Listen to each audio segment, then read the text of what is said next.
commencer. 1, 2, 3. Alors, bonsoir tout le monde. Bienvenue à la séance du Conseil du 13 octobre 2020. Alors, tous les élus sont présents et la directrice générale. Donc, je vais demander à chacun de se présenter. Conseiller numéro 1. Harry-Gall, bonsoir. Conseiller numéro 2.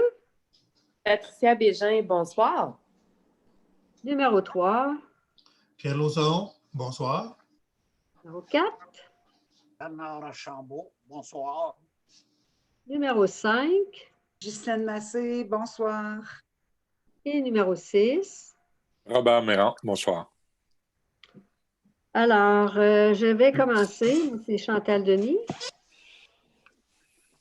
Donc, pour l'ouverture de la séance, je dois encore une fois vous lire la résolution 2020-10-285.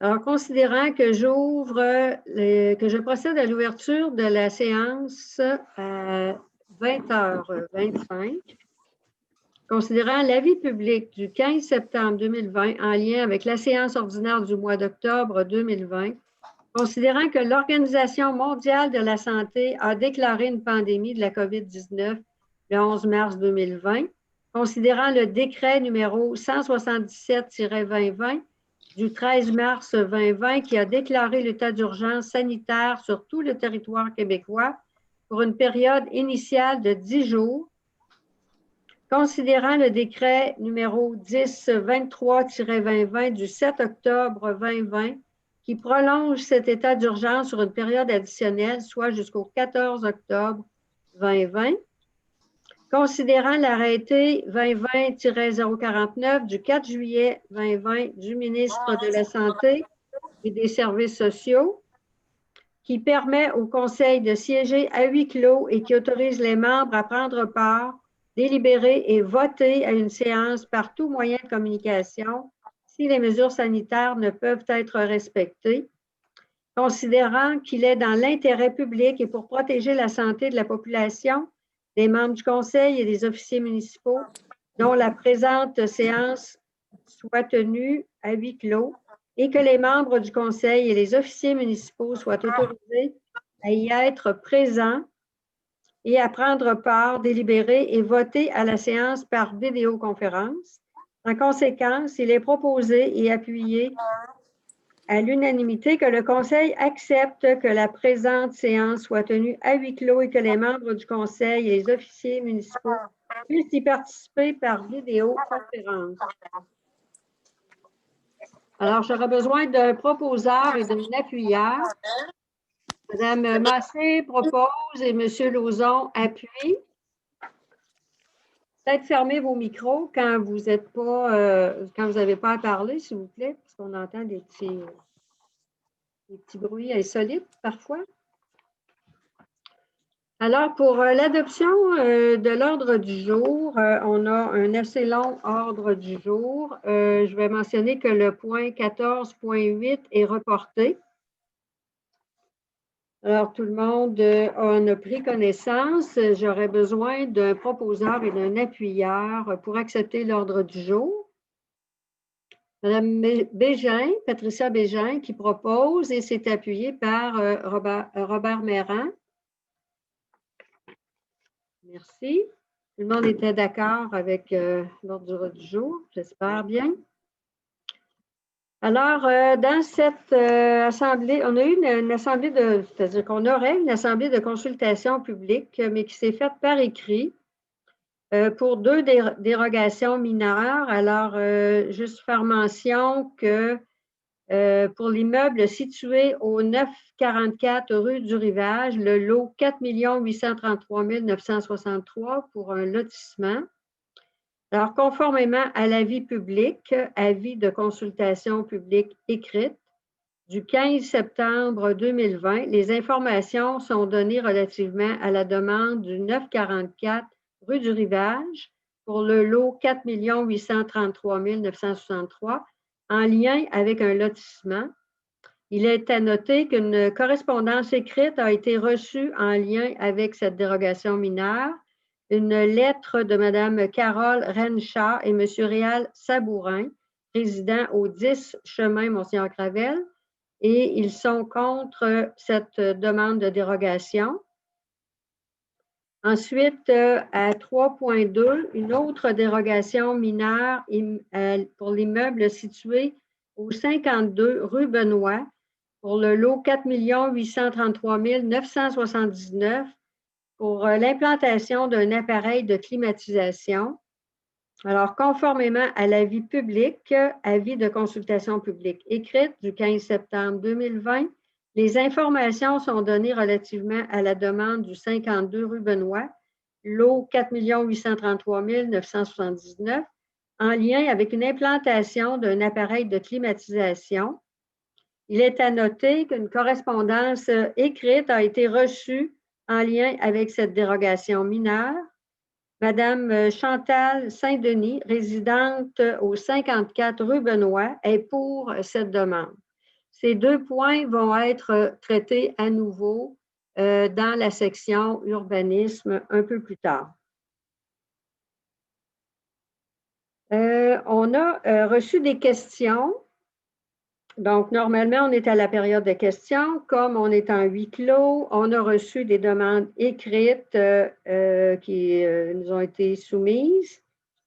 Alors, je vais en faire la présentation et y répondre.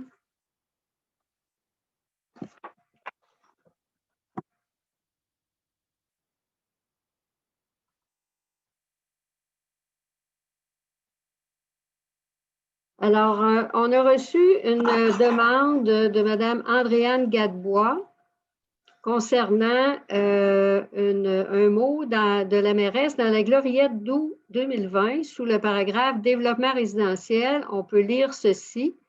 La municipalité prépare le développement de la zone blanche.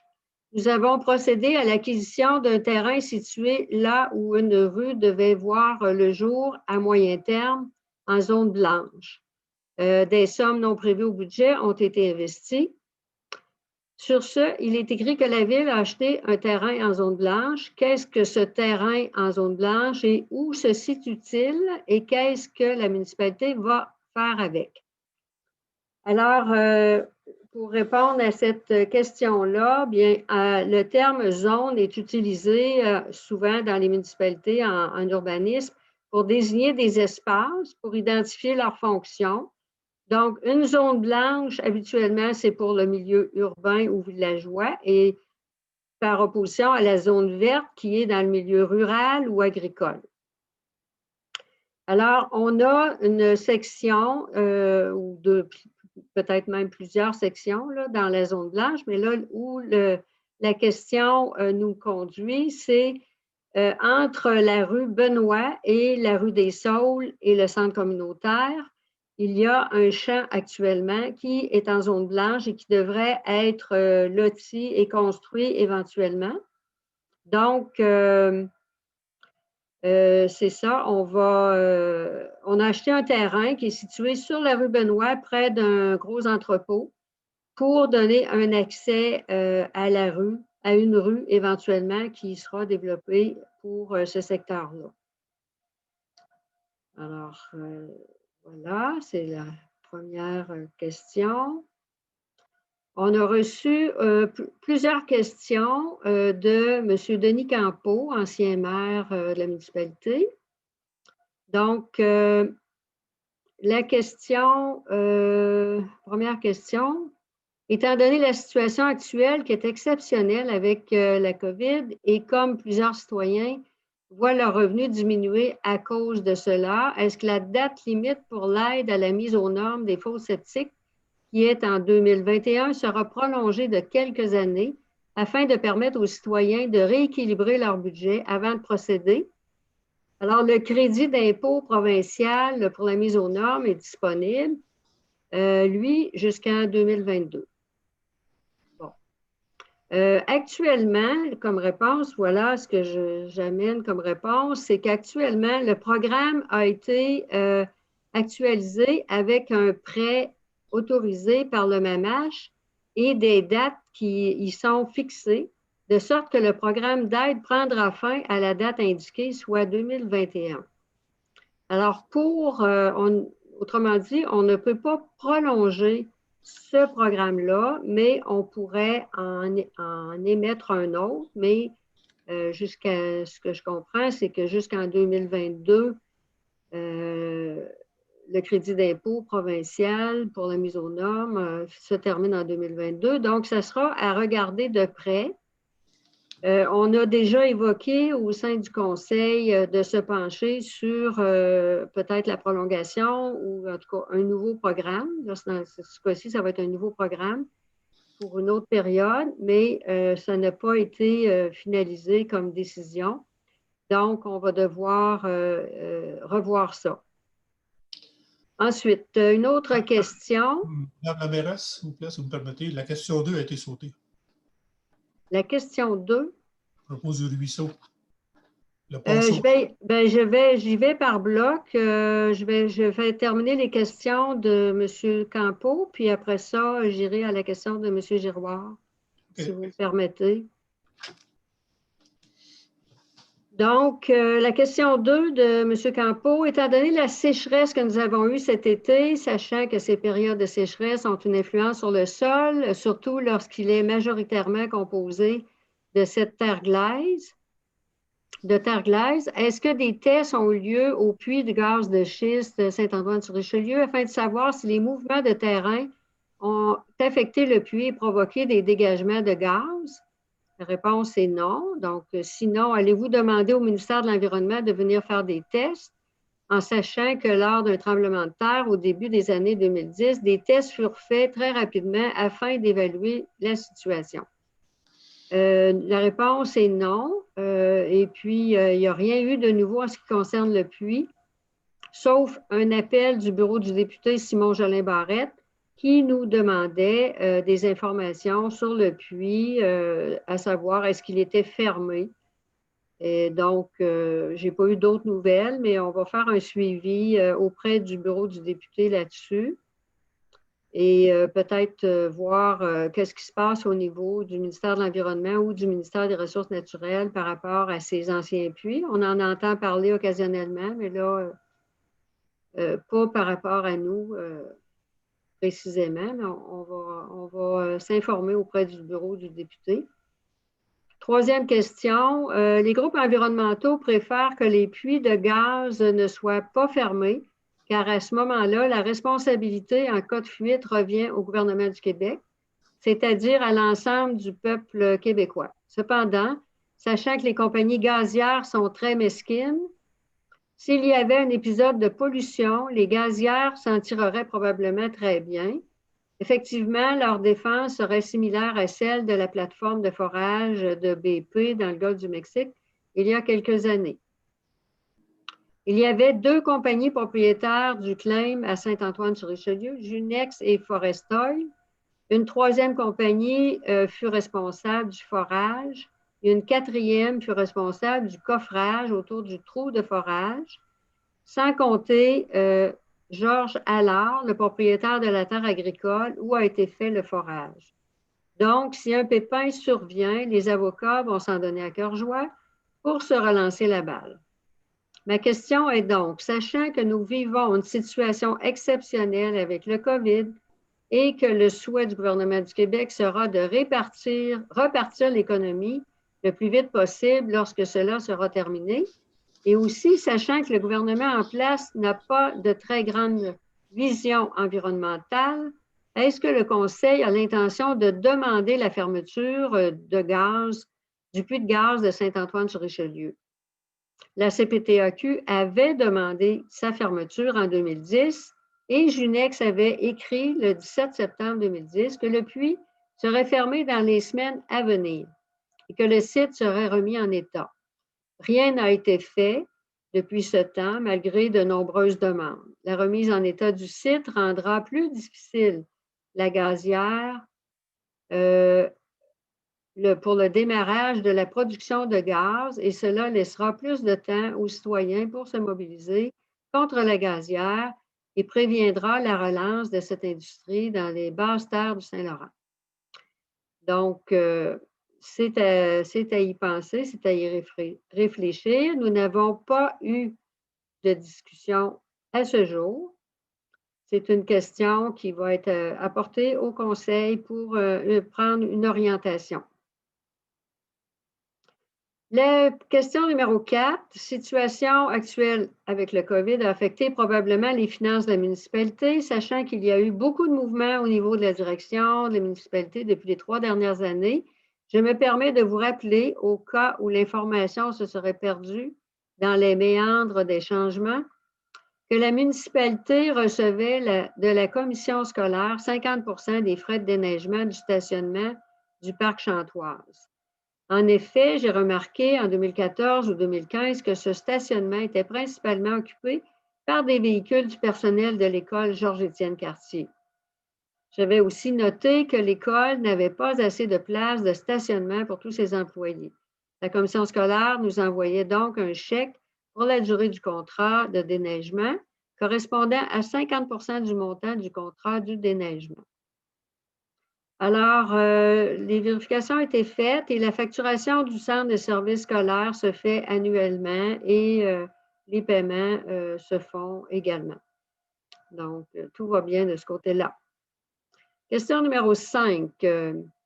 En 2014, lors de la préparation du budget, le Conseil d'alors avait entrepris une réévaluation des différentes aides économiques pour la municipalité apportées aux organismes communautaires et avait aussi réévalué la pertinence d'être membre de certaines associations.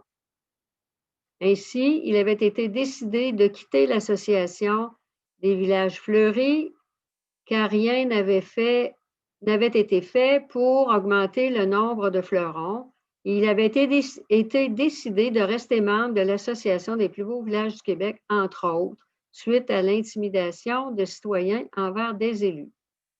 Sachant que la galerie B&B n'est plus en opération depuis 2019, selon le descriptif de vente du bâtiment, et que le gîte de Par-chez-nous est à vendre et que les autres gîtes sont fermés, que la majorité des commerces pouvant attirer des touristes sont fermés, est-ce que le Conseil a l'intention de réévaluer la pertinence d'être membre de l'Association des plus beaux villages du Québec? Il ne faut pas oublier dans le calcul des frais impliqués dans cette association qu'il y a la cotisation annuelle ainsi que les différentes dépenses inhérentes à la participation au congrès annuel de l'association. Il est donc question d'une dépense d'environ 3 000 $ annuellement pour l'APBVQ. Alors, on a toujours maintenu notre adhésion à l'Association des plus beaux villages du Québec et on devra se pencher prochainement sur le renouvellement. Donc, c'est à venir dans un temps très court. Pour ce qui est des fleurons, on avait renouvelé l'abonnement, je crois, en 2016 ou 2017. Et il a été reconduit en 2019 pour une période de 3 ans. Donc, les mesures qui nous sont recommandées dans chaque évaluation, il y a pas mal de choses qui ont été faites, contrairement à 2013 où on avait un rapport de 2011 qui n'avait pas été touché. Donc, il y a beaucoup de choses qui ont évolué aussi au niveau de l'embellissement dans Saint-Antoine et ça se poursuit. Question numéro 6.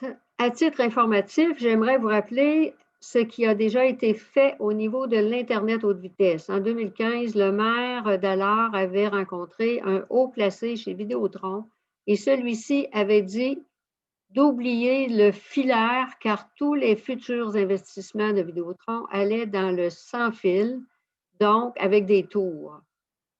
L'année suivante, j'avais discuté avec d'autres gens de Vidéotron concernant l'Internet et la réponse était qu'il serait possible de se brancher au câble de Vidéotron qui passe dans la montée de la Pomme d'Or, mais que tout le monde devait se brancher et qu'il y aurait des coûts pour la municipalité, si je me souviens bien, d'environ 100 000 $ afin de laisser passer le filage. ou de faire passer le filage. J'avais aussi communiqué avec le responsable de Bell pour la région et celui-ci m'a dit que cela n'était pas dans leur plan et qu'il ne savait pas quand ni si cela serait disponible éventuellement. En plus, le représentant de Bell habitait dans un rang de Saint-Marc-sur-Richelieu et lui-même aurait apprécié avoir du filaire. Alors, bonne chance dans votre demande pour de l'Internet filaire. Je veux cependant vous dire que depuis le début du mois d'août, j'ai accès à l'Internet à haute vitesse illimitée et ce, à un coût moindre que ce que je devais payer pour 10 gigaoctets avec Bell Mobilité auparavant. Solufi Solutions fait de bons prix et un excellent travail. Maintenant, je peux avoir accès à des formations en ligne, des films et plein d'autres choses que je ne pouvais pas avoir accès auparavant, à moins de payer plus de 200 $ par mois, comme cela m'est déjà arrivé. Alors, je remercie M. Campeau de l'information très pertinente. Nous avons rencontré tout récemment 7 entreprises et nous savons que leur service est de plus intéressant pour nos citoyens et que le repêchage de nouveaux clients va très bien pour eux. Alors, il y a une démarche aussi pour les services Internet haute vitesse qui est en cours à petits pas, je dirais, par l'Internet, par la MRC en collaboration avec la FQM. Et j'ai entendu récemment qu'au gouvernement, c'était pas possible de réaliser ça en 2021, qui pensait que ça allait aller en 2022. Donc, c'est un dossier qui est vraiment très lent, malgré qu'autour de nous, il y a des gens qui sont déjà branchés, soit avec la fibre optique ou des systèmes très performants. En tout cas, on espère que le tout va se régler, mais il y a quand même des bonnes nouvelles avec Solufi, entre autres. Alors, ça fait le tour des questions de M. Campeau. Il m'en reste une, celle de M. Camille Giroir. Il nous demande, est-ce que le ponceau à refaire sur le rang de l'Acadie pour le cours d'eau La Rue sera facturé à l'ensemble des citoyens ou seulement à ceux qui sont dans le bassin versant du ruisseau La Rue qui a été nettoyé récemment? Alors, je pense qu'il y a peut-être un petit peu de confusion sur cette situation-là, de la façon de répartir les coûts, mais on en a discuté entre les membres du conseil. Donc, comme il s'agit d'un ponceau sur un rang, propriété de la municipalité, et que les travaux, on sait qu'ils vont être réalisés en 2021. Donc, le conseil est d'avis que les coûts seront répartis à l'ensemble. Parce que c'est sûr qu'on peut se questionner, parce qu'habituellement, quand il y a un nettoyage de ruisseau, les frais sont partagés aux propriétaires qui sont dans le bassin versant de ce ruisseau-là. Mais là, vu qu'il s'agit d'un ponceau sur un chemin municipal, il a été décidé qu'on ferait ça, répartition des coûts à l'ensemble. Donc, ça fait le tour des questions. On n'a pas eu souvent jusqu'à date, mais là, on a été gâtés ce soir. Donc, les réponses seront aussi publiées dans la gloriette ou sur Internet. Alors, on va poursuivre avec...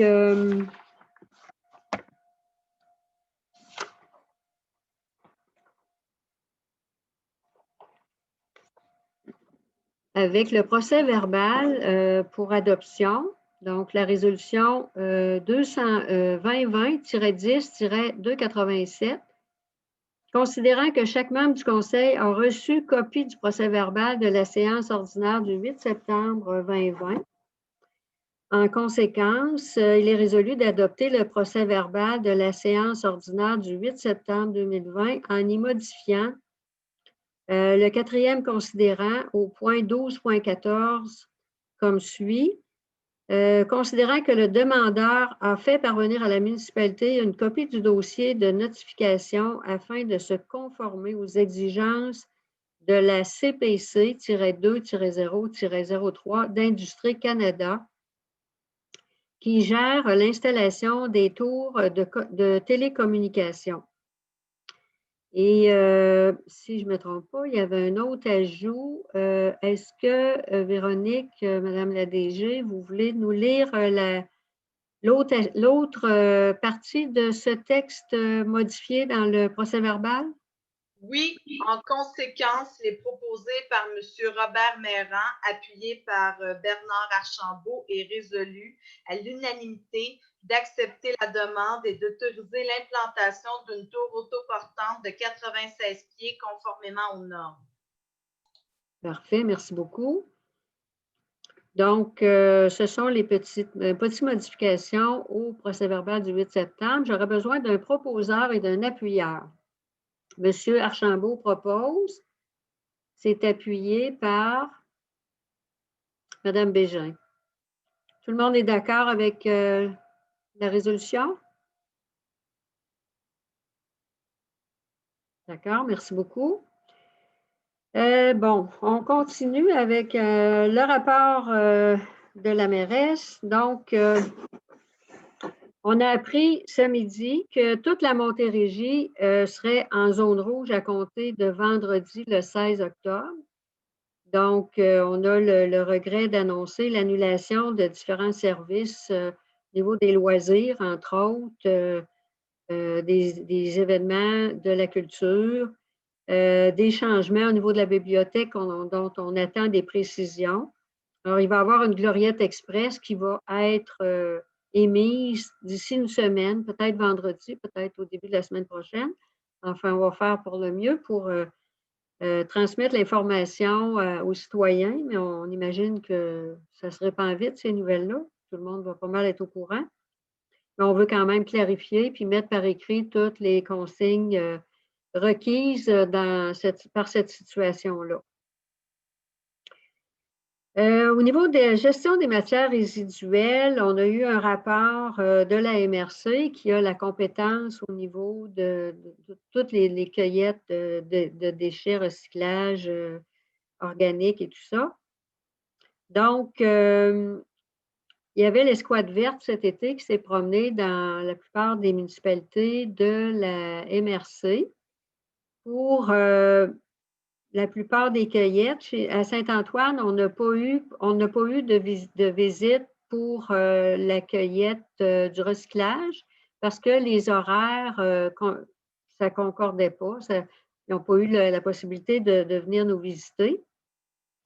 Donc, disons qu'on a eu des nouvelles qui ne sont pas nécessairement les plus belles nouvelles. Belleuil et Saint-Antoine-sur-Richelieu sont les deux municipalités présentant les plus hauts taux de contamination des bacs à ordures. Alors, ce n'est pas la bonne chose à faire. Saint-Antoine possède aussi le taux le plus élevé de matières recyclables dans la collecte d'ordures. Donc, il faut peut-être redonner des consignes pour que les gens mettent les choses à la bonne place. En plus, il y a d'autres contaminants qui se sont retrouvés, mais en faible quantité, mais dans les bacs à ordures, soit des pots de peinture, des néons. C'est quand même moins de 1% des bacs, là, mais c'est quand même à noter. Il y a un plan de communication qui a été établi pour les matières résiduelles, qui a été développé par la MRC. Et puis, toutes ces informations-là vont être diffusées dans notre gloriette incessamment. Donc, aussitôt qu'on a tous les messages qui ont été préparés à l'intention des citoyens, bien, ça sera diffusé. Alors, on compte sur la collaboration de tout le monde. Il faut faire attention. C'est important parce que tout ce qui s'en va dans les poubelles noires, ça s'en va à l'enfouissement. L'enfouissement devait cesser en 2020. Ça a été reporté en 2022. Mais il faut prendre des bonnes habitudes pour arriver à d'avoir peut-être juste une collecte du bac noir par mois ou moins que ça, si c'est possible. Donc, c'est ça. Va falloir encourager notre monde à faire mieux. D'autres activités, entre autres à la IBR, il y avait un conseil d'administration le 9 septembre, il y en a un autre demain soir. Il y a des travaux importants qui ont déjà commencé. On attend une entente pour un investissement qui a été déjà annoncé dans les journaux, là, 16 millions environ de prêts qui va être accordé, qui est demandé, mais qui a une subvention là-dessus d'à peu près 80 et il y a une entente aussi qui a été refaite pour les 5 membres propriétaires de l'AIBR dont nous sommes. Il reste peut-être quelques signatures, là. En tout cas, nous, on a signé durant le mois de septembre et ça devrait, j'espère bien, se conclure demain soir au CA de l'AIBR.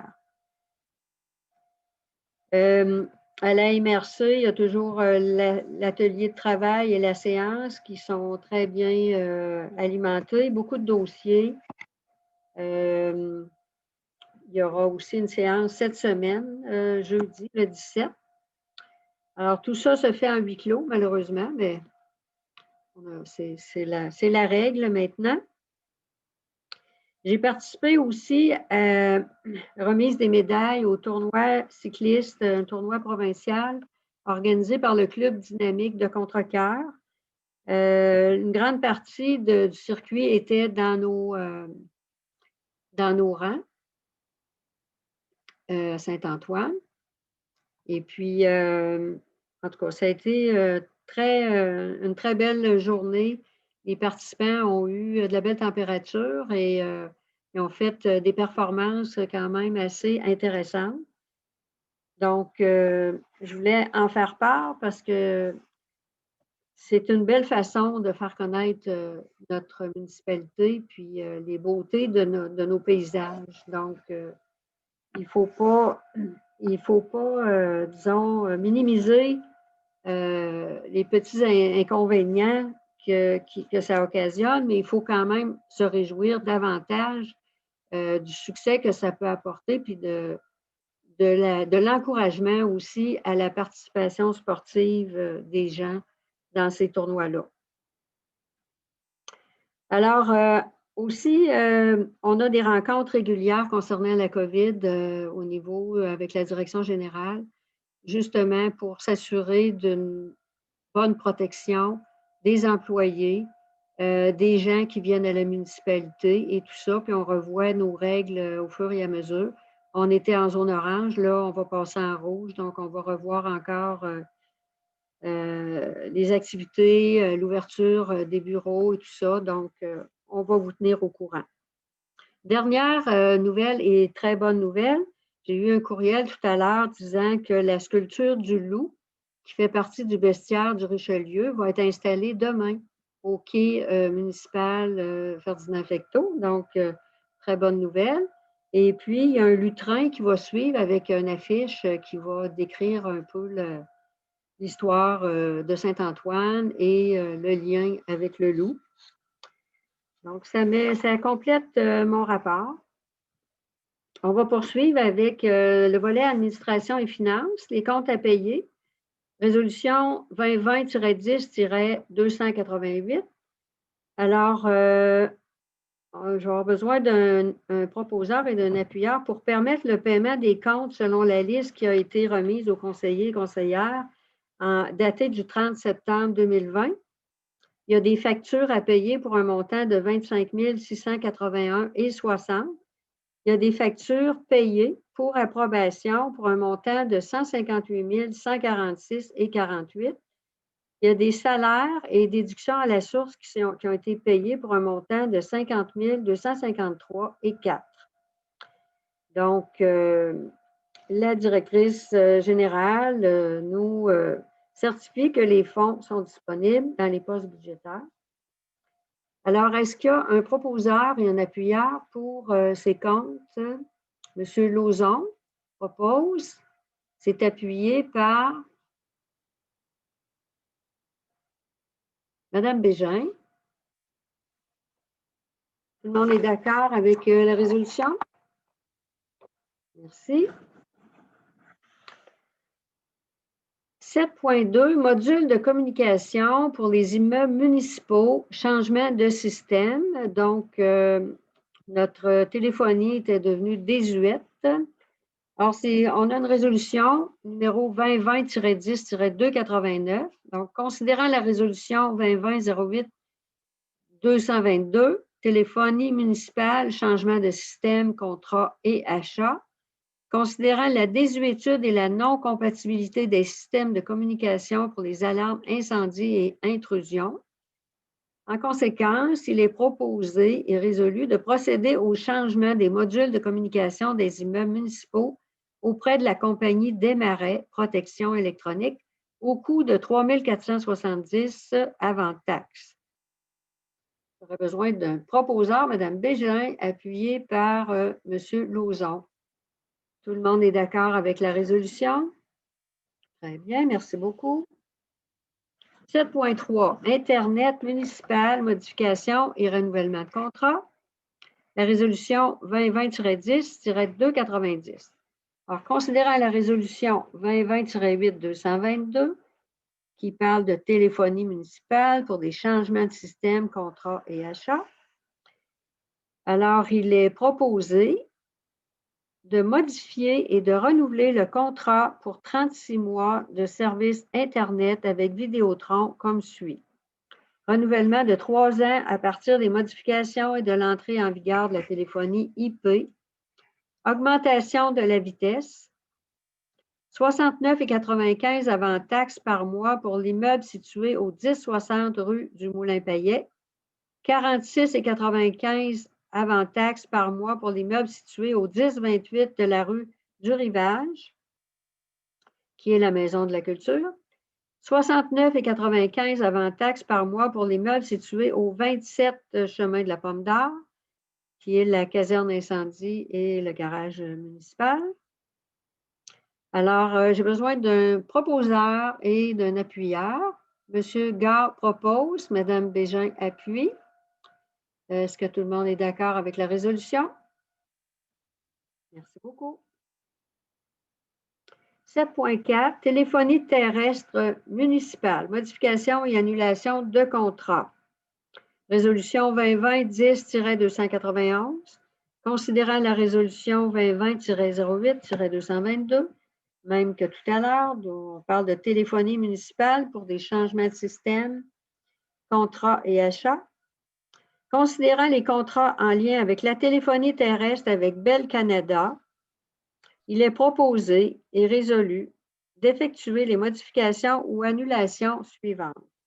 Donc, il y aura annulation du numéro 450-787-3351, ligne cascade, et du numéro 450-787-2336, une autre ligne cascade. Alors, il y a aussi transfert de numéro 450-787-3497, qui est la ligne principale qui s'en va vers Microsoft, et le numéro 450-787-2852, qui est la ligne du télécopieur qui s'en va aussi vers Microsoft. Alors, j'ai besoin d'un proposeur et d'un appuyeur. Proposé. Monsieur Archambault propose et c'est appuyé par Mme Bégin, je crois. Oui. Tout le monde est d'accord avec la résolution? Merci beaucoup.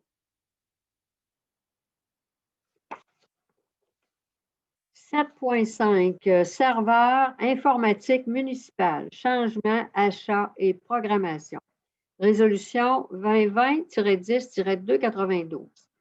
Alors, considérant la désuétude du serveur municipal, considérant que Windows 7 n'est plus supporté, il est proposé et résolu de procéder au changement du serveur et à la programmation auprès de l'informaticien de la municipalité, Accès Info, au coût de 2 221 $ avant taxe.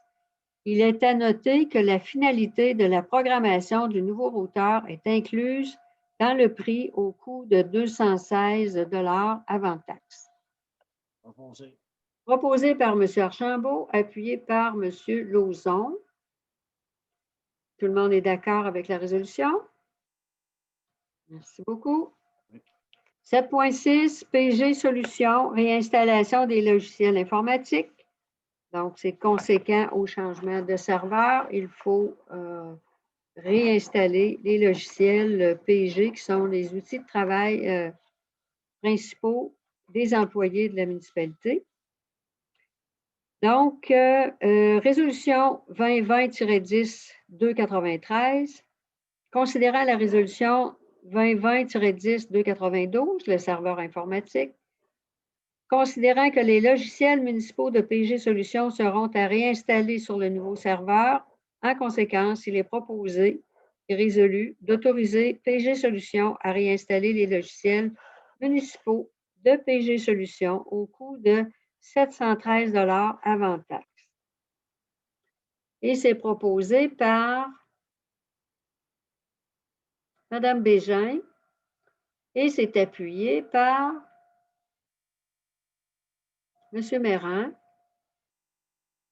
Tout le monde est d'accord? Oui. Merci beaucoup. 7.7, ressources humaines. Une formation pour la loi 48, c'est-à-dire conséquente à la loi 48. La résolution 2020-10-294, considérant la loi 48 visant principalement à contrôler le coût de la taxe foncière agricole et à simplifier l'accès au crédit de taxe foncière agricole. En conséquence, il est proposé et résolu d'autoriser l'inscription de la technicienne comptable à la taxation pour la formation auprès de PG Solutions au coût de 125 $. C'est proposé par M. Gare, c'est appuyé par M. Méran. Tout le monde est d'accord? Merci beaucoup. 7.8, demande de restriction sur la rivière Richelieu, mention de félicitations à notre député fédéral, résolution 2020-10-295. Considérant le cheminement et l'avancement du dossier entrepris en 2016 sous la gouverne du député fédéral, M. Xavier Bersalou-Duval, député de la circonscription de Pierre Boucher, les Patriotes, Verchères, considérant la lettre d'appui de Pêche et Océan Canada reçue dans le dossier de demande de restriction de la vitesse sur la rivière Richelieu,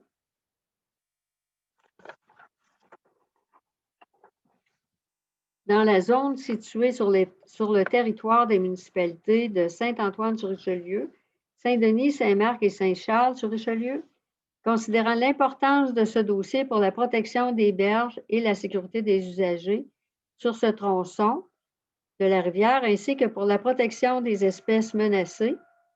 En conséquence, il est proposé et résolu à l'unanimité de féliciter le député fédéral, M. Xavier Bersalou-Duval, député de la circonscription de Pierre Boucher, les Patriotes, Verchères, ainsi que toute son équipe. Alors, je pense que M. Gare avait suggéré cette résolution, donc je pense qu'il voudrait la proposer et ce serait appuyé par M. Lauzon. Tout le monde est d'accord? Merci. 7.9, atteinte au pouvoir de zonage des municipalités et à la capacité des citoyens de se prononcer sur la réglementation de leur milieu de vie. Résolution 2020-10-296, c'est une résolution qui nous a été soumise en appui par la Fédération québécoise des municipalités. Donc, considérant l'opposition du milieu municipal concernant les intentions du gouvernement du Québec inscrites dans le projet de loi 49 déposé à l'automne 2019 de modifier le pouvoir de réglementation des municipalités en matière de zonage en ce qui a trait aux établissements d'hébergement touristique exploités dans les résidences principales de location de type Airbnb, considérant que cette modification législative aura comme effet de retirer aux municipalités le pouvoir d'interdire les locations de type Airbnb pour les résidences principales sur leur territoire. Un pouvoir essentiel, notamment pour gérer les problèmes de nuisance découlant de ce type de location dans nos communautés. Considérant que la ministre des Affaires municipales et de l'Habitation, André Laforêt, a inclus ces dispositions litigieuses dans le projet de loi 67, loi instaurant un nouveau régime d'aménagement dans les zones inondables des lacs et des cours d'eau, octroyant temporairement aux municipalités des pouvoirs visant à répondre à certains besoins et modifiant diverses dispositions déposées à l'Assemblée nationale le 30 septembre 2020, considérant que le pouvoir d'adopter des règlements de zonage déterminant et encadrant les usages est un pouvoir fondamental confié aux municipalités, lié à leur responsabilité de gérer l'aménagement de leur territoire inscrit dans la loi sur l'aménagement et l'urbanisme. Considérant l'importance pour les municipalités de pouvoir interdire les établissements d'hébergement touristique exploités dans des résidences principales, location de type Airbnb dans les zones où cet usage pourrait être incompatible avec le milieu. Considérant qu'il est inacceptable que le gouvernement du Québec envisage de retirer un pouvoir de zonage aux municipalités, alors que l'Assemblée nationale a reconnu à plusieurs reprises leur responsabilité de maintenir un milieu de vie de qualité, sécuritaire et sain. Considérant que cette intention du gouvernement va à l'encontre de la reconnaissance des gouvernements de proximité par l'Assemblée nationale en 2016. Considérant que cette intention du gouvernement retire également aux citoyens la possibilité de se prononcer sur la réglementation de leur milieu de vie comme le prévoient les procédures lors d'un processus de modification au zonage d'une municipalité. Considérant l'absence de motif clair du gouvernement du Québec pour retirer ce pouvoir de zonage aux municipalités avec le projet de loi. En conséquence, il est proposé et résolu que le Conseil municipal indique au gouvernement du Québec ainsi qu'aux membres de l'Assemblée nationale son opposition à l'article 81 du projet de loi 67, la loi instaurant un nouveau régime d'aménagement dans les zones inondables des lacs et des rivières, des cours d'eau, octroyant temporairement aux municipalités des pouvoirs visant à répondre à certains besoins et modifiant diverses dispositions, étant donné qu'il retire un pouvoir essentiel aux municipalités, que le Conseil municipal indique au gouvernement que cet article du projet de loi 67 est un affront au gouvernement de proximité, que le Conseil municipal demande au gouvernement du Québec de retirer l'article 81 au projet de loi 67 pour le laisser dans le projet de loi 49 pour laisser place à la discussion afin de trouver une solution raisonnable permettant aux municipalités de conserver leur pouvoir de zonage et d'assumer leurs responsabilités, de maintenir un milieu de vie de qualité, sécuritaire et sain, et de conserver le droit des citoyens de se prononcer sur la réglementation de leur milieu de vie. Que copie de cette résolution soit envoyée au premier ministre du Québec, M. François Legault, à la ministre des Affaires municipales et de l'Habitation, Mme André Laforêt, à la ministre du Tourisme, Mme Caroline Proulx, à la chef de l'opposition officielle, Mme Dominique Anglade, à la chef de la deuxième opposition, Mme Manon Massé, au chef de la troisième opposition, M. Pascal Bérubé, aux députés de la circonscription et aux membres de la commission parlementaire sur l'aménagement du territoire de l'Assemblée nationale, que copie de cette résolution soit également envoyée à la Fédération québécoise des municipalités. Alors, j'ai besoin d'un proposeur et d'un appuyeur. Madame Bégin propose. Moi, je vais demander le vote là-dessus. D'accord. Donc, je vais commencer par M. Gare, conseiller numéro 1. Pour ou contre? Le micro, s'il vous plaît. Yo, son micro.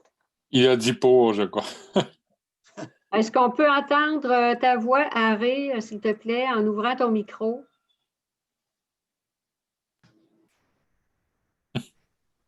Mais la proposition doit être appuyée, je pense, Mme la mairesse, Oui. avant de passer au vote. Alors, OK. voilà. Est-ce Je suis pour. Est-ce qu'il y a un appui pour la proposition, la résolution?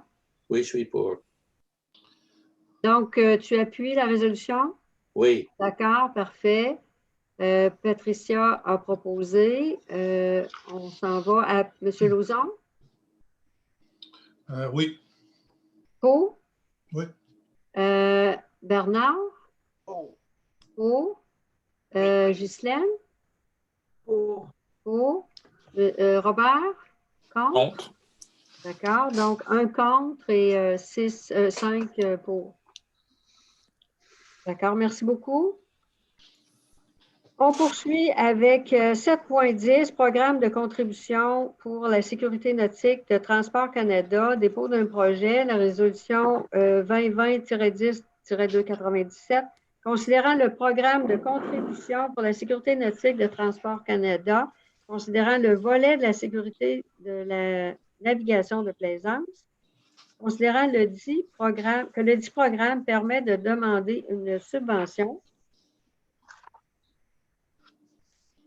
considérant que le projet quai sécuritaire pour embarcations non motorisées et campagne d'information sur la sécurité nautique, considérant que le projet coûterait 16 946 $, considérant que la municipalité demande une subvention pour la réalisation du projet en question.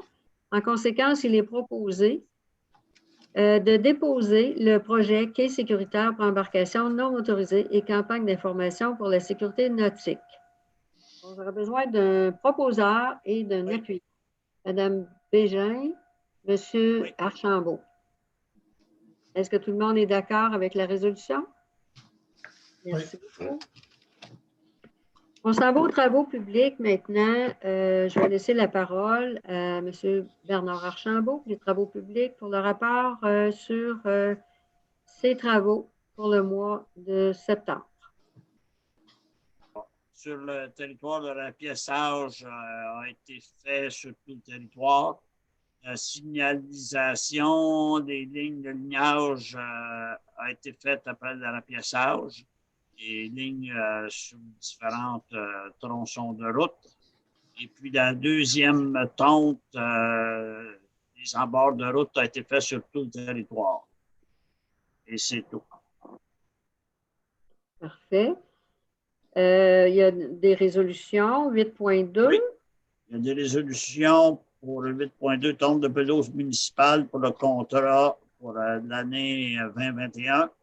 La résolution 2020-10-298.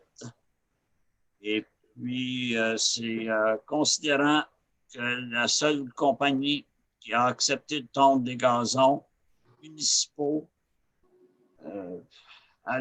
pour la fin de la saison estivale 2020, J'aime la pelouse incorporée, considérant que nous avons été satisfaits de leur service.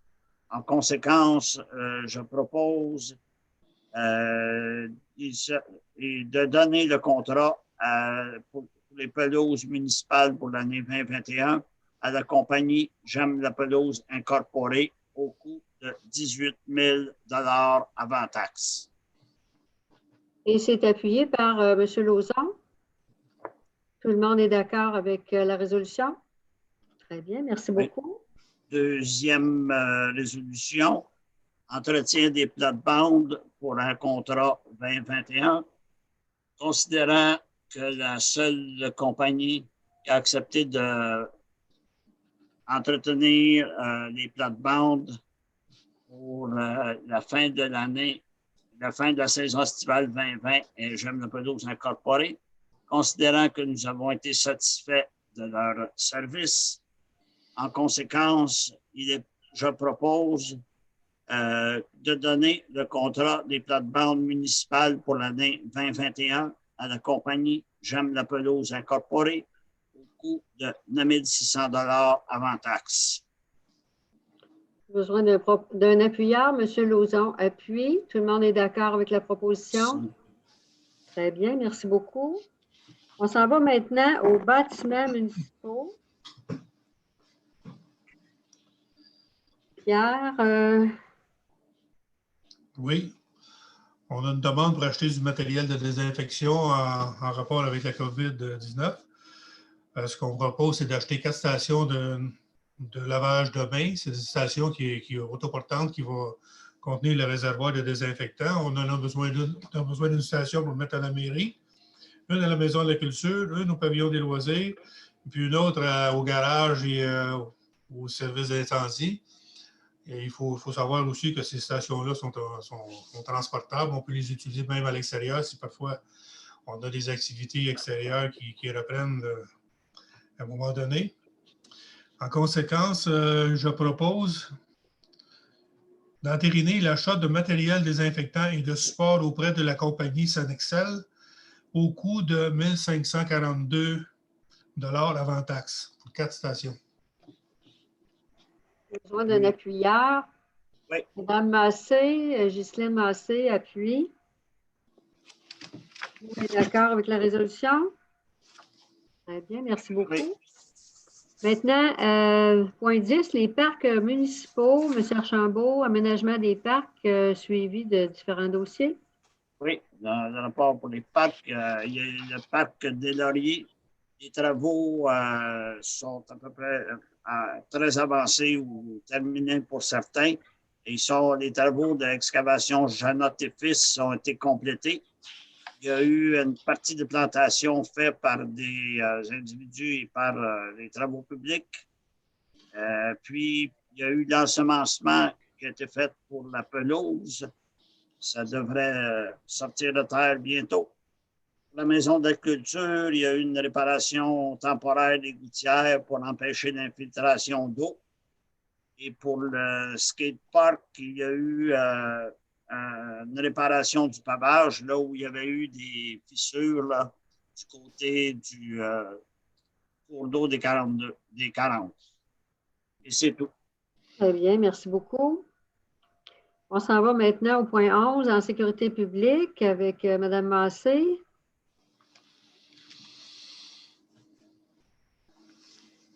Ton micro, Ghislaine. Bonsoir, je suis désolée. Pas de problème. Alors, je me reprends. Voilà, le service incendie a un mois de rebondissement en septembre. Pas du côté des interventions, mais un chamboulement dans la structure hiérarchique et les changements sanitaires imposés par le ministère. Alors, pour les interventions, à Saint-Antoine, un feu à ciel ouvert sans permis, de résidus tels que chaises et divans et autres. Il y a eu une entraide pour une alarme incendie à Saint-Roch. À Saint-Antoine, encore une fois, un autre feu à ciel ouvert, cette fois-ci des matériaux divers, dont des pneus, bois, plastique, etc., ce qui n'est pas trop sain. À Saint-Antoine, une chute d'un fil électrique se situant, ça a été une sortie pour nos pompiers, se situant à 2 pieds au-dessus de la chaussée, représentant un risque pour les cyclomoteurs et motos. Pour ce qui est, j'aurai une dépense, je ferai la lecture de la résolution un peu plus loin dans la séance. J'aimerais juste mentionner que c'est pour l'inspection préventive sur véhicules incendies et ces inspections sont faites 2 fois par année dans le but de garder nos véhicules conformes aux tests de la SAAQ. On aura des formations qui vont être nécessaires dues au départ de certains pompiers. Alors, suite à ça, un rapport sera transmis au ministère afin d'obtenir les subventions ministérielles. Comme je viens juste de mentionner, on a 3 départs, dont la lecture des résolutions sera faite un peu plus loin. Nomination, encore une fois, M. Sylvain Beauvais sera nommé à titre de capitaine pour le remplacement de M. Fredette, qu'on tient à remercier, entre autres, pour ses années de service. Il détient l'ensemble des certifications pour pourvoir ce poste, en plus d'avoir l'expérience en tant que pompier à l'aéroport de Montréal. Il apportera un support au directeur et à son adjoint dans la planification de la caserne. Il y a aussi embauche, alors afin de maintenir un service efficace dans le respect du schéma de couverture de risque à la suite de plusieurs départs. Le service incendie débutera un processus de sélection dont les candidats demeurant dans la municipalité seront priorisés. Une annonce sera faite dans la Gloriette par notre directeur du service incendie. Madame la mairesse, si vous me le permettez, j'aimerais ajouter un petit mot au niveau des premiers répondants. Oui, il y a une résolution qui en traite là, quand même, mais vous pouvez y aller. Oui, d'accord. Alors, le 8 octobre, on a eu une rencontre avec la présentation par le CIUS sur le fonctionnement des premiers répondants, très informatif. Et ils ont parlé de l'ordre de priorité ainsi que comment fonctionne la centrale de répartition. Le numéro d'identification du camion nous a été donné, soit le 917, qui sera sur le camion qui répondra aux appels. Nous vous rappelons que nos premiers répondants sont de niveau 2, soit PR2. Les arrêts cardio-respiratoires seront priorisés. Nous allons vous informer davantage lors de l'entrée en vigueur du service. La prédiction de l'entrée en vigueur du service se situe entre le 3 novembre et le 1er décembre 2020, selon mes dernières informations. Nous en serons informés officiellement par notre directeur incendie et communiqués aux citoyens. Alors, avant de terminer, c'est avec fierté et un travail d'équipe que j'aimerais remercier personnellement Mathieu Lachance, Luc Sanson et les pompiers, premiers répondants de Saint-Roch, qui sont venus rencontrer le conseil municipal afin de répondre aux questions pour bien éclairer nos décisions dans l'implantation du service PR2. Je remercie également tous nos pompiers qui ont suivi avec succès cette formation pour offrir à nos citoyens une tranquillité d'esprit et de support lors d'une urgence médicale.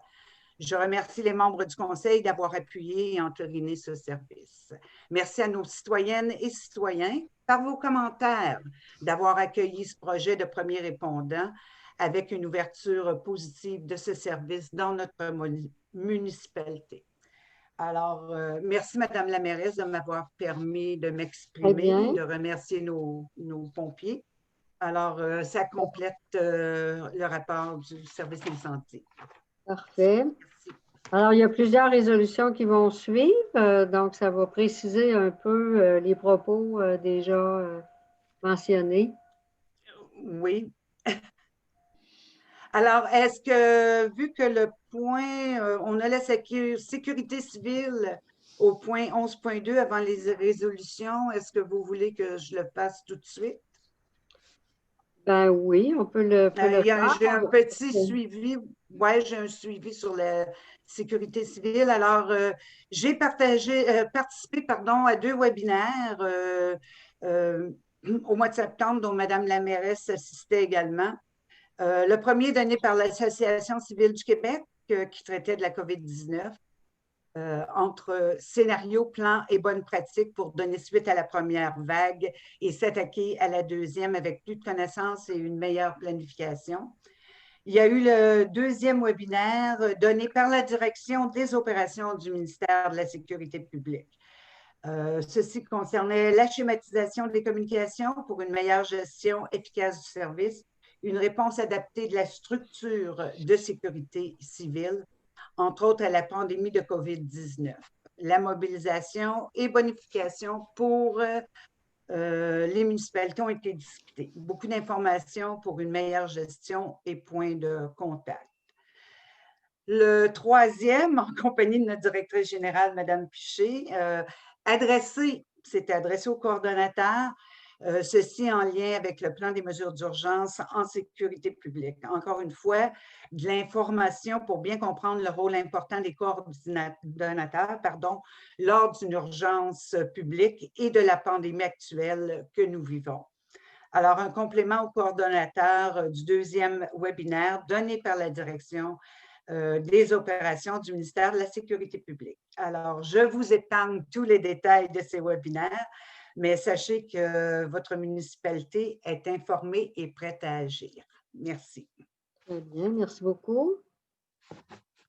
Alors, première résolution, Service de sécurité incendie, Association des pompiers auxiliaires de la Montérégie, l'APAM, renouvellement d'adhésion, année 2020. Oh, je m'excuse, est-ce que Il y en avait une j'en ai avant. manqué une?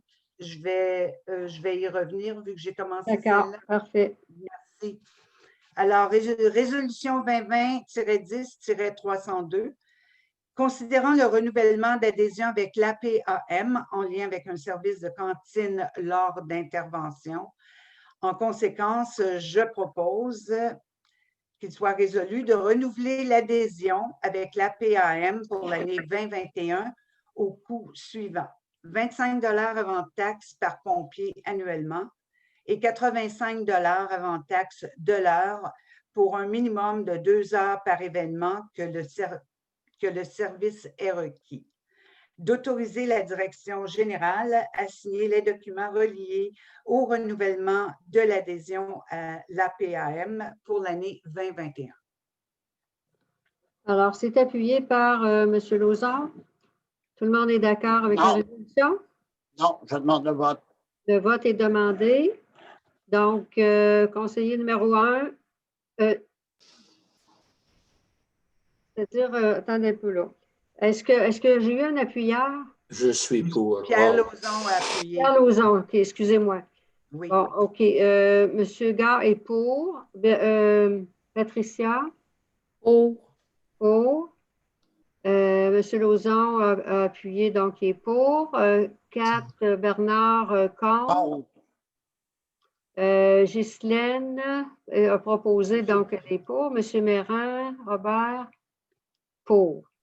Donc, 1 contre et 5 pour. Alors, je vais revenir au point 11.3. Service de sécurité incendie achat, résolution 2020-10-301. Alors, en conséquence, je propose qu'il soit résolu d'autoriser l'achat suivant, soit l'inspection préventive sur véhicule incendie au coût de 362,17 $ avant taxe. Et c'est appuyé par Oui. M. Archambault. Tout le monde est d'accord avec la résolution? Oui. Très bien, merci. On est rendu à 11.5. Oui, service de sécurité incendie, retraite, M. Alain Fredette. Alors, la résolution 2020-10-303, considérant que M. Alain Fredette a décidé de prendre sa retraite du service de sécurité incendie en date du 23 septembre 2020. En conséquence, je propose qu'il soit résolu de prendre acte du dépôt de la retraite de M. Alain Fredette en date du 23 septembre 2020. Et nous tenons à le remercier également pour ses années de service au sein du service incendie. 30 ans, apparemment, hein? C'est quand même pas rien. Pardon? J'ai dit Oui. 30 ans, c'est quand même Oui. pas rien. Alors, un gros merci et un gros bravo pour toutes ces années de service. M. Fredette a été chef aussi du directeur du service incendie au cours des dernières années. C'est appuyé par M. Lauzon. Tout le monde est d'accord avec la résolution. On poursuit. 11.6. Alors, oui, j'en ai plusieurs ce soir, hein? Tout comme vous, Madame la mairesse. Allons-y. Alors, 11.6, service de sécurité incendie, démission, M. Gabriel Tremblay, résolution 2020-10-304. Considérant que M. Gabriel Tremblay a remis sa démission comme pompier au sein du service de sécurité incendie en date du 30 septembre 2020, en conséquence, je propose qu'il soit résolu d'accepter la démission de M. Gabriel Tremblay en date du 30 septembre 2020. C'est appuyé par Oui. M. Archambault. Tout le monde est d'accord avec cette résolution. Merci. 11.7. Service de sécurité incendie, une autre démission, M. Jonathan Blindman.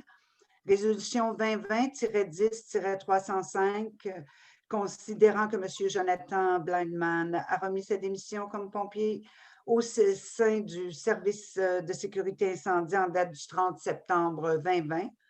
En conséquence, je propose qu'il soit résolu d'accepter la démission de M. Jonathan Blindman en date du 30 septembre 2020. Appuyé. Appuyé par M. Archambault. Tout le monde est d'accord avec la résolution? Oui. Merci. 11.8. Service de sécurité incendie, encore une fois, une nomination.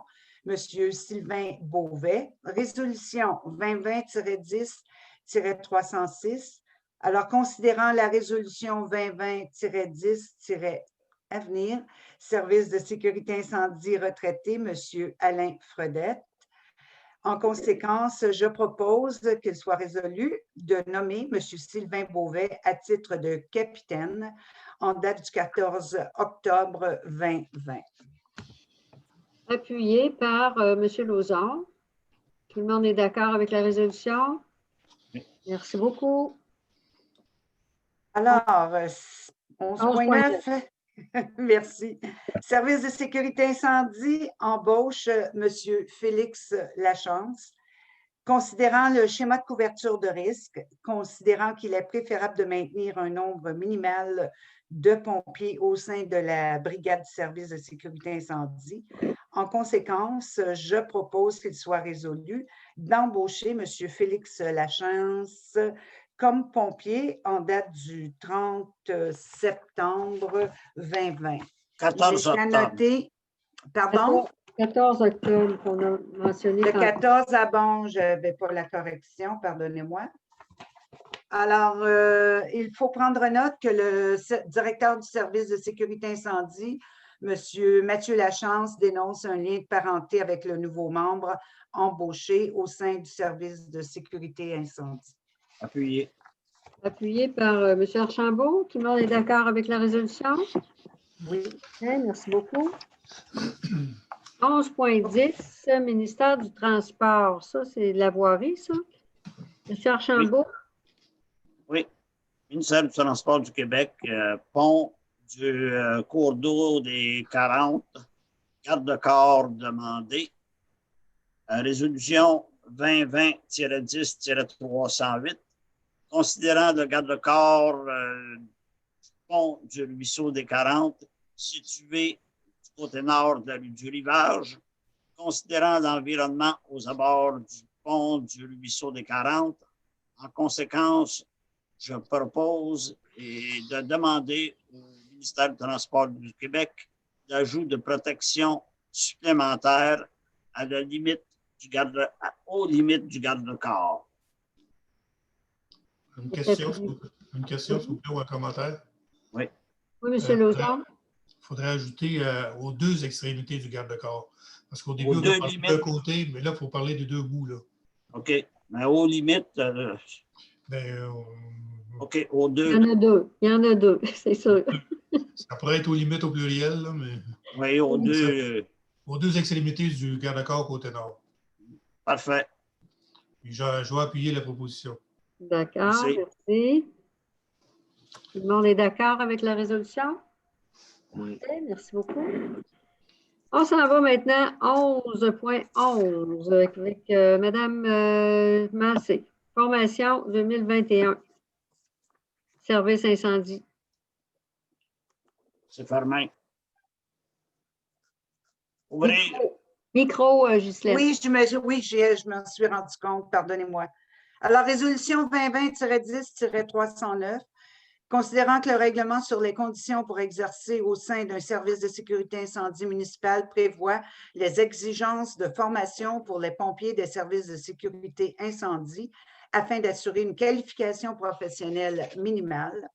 Considérant que ce règlement s'inscrit dans une volonté de garantir aux municipalités la formation d'équipes de pompiers possédant les compétences et les habiletés nécessaires pour intervenir efficacement en situation d'urgence, considérant qu'en décembre 2014, le gouvernement du Québec a établi le programme d'aide financière pour la formation des pompiers volontaires ou à temps partiel, considérant que ce programme a pour objectif principal d'apporter aux organisations municipales une aide financière leur permettant de disposer d'un nombre suffisant de pompiers qualifiés pour agir efficacement et de manière sécuritaire en situation d'urgence, considérant que ce programme vise également à favoriser l'acquisition des compétences et des habiletés de base requises par les pompiers volontaires ou à temps partiel qui exercent au sein des services de sécurité incendie municipaux,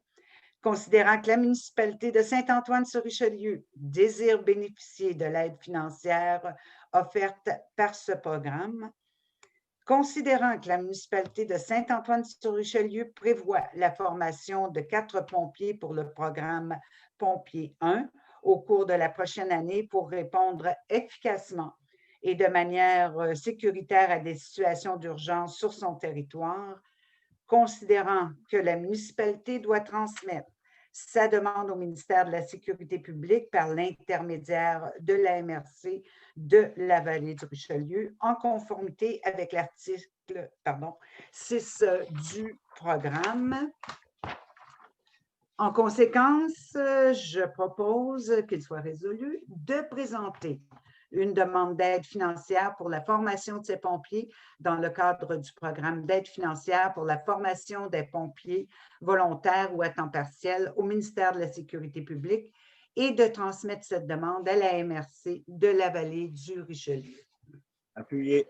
Appuyé par M. Archambault. Oui. Tout le monde est d'accord avec la résolution? Très bien, merci beaucoup. Oui.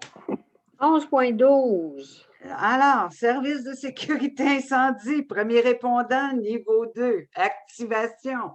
Bonne nouvelle pour tous nos citoyens.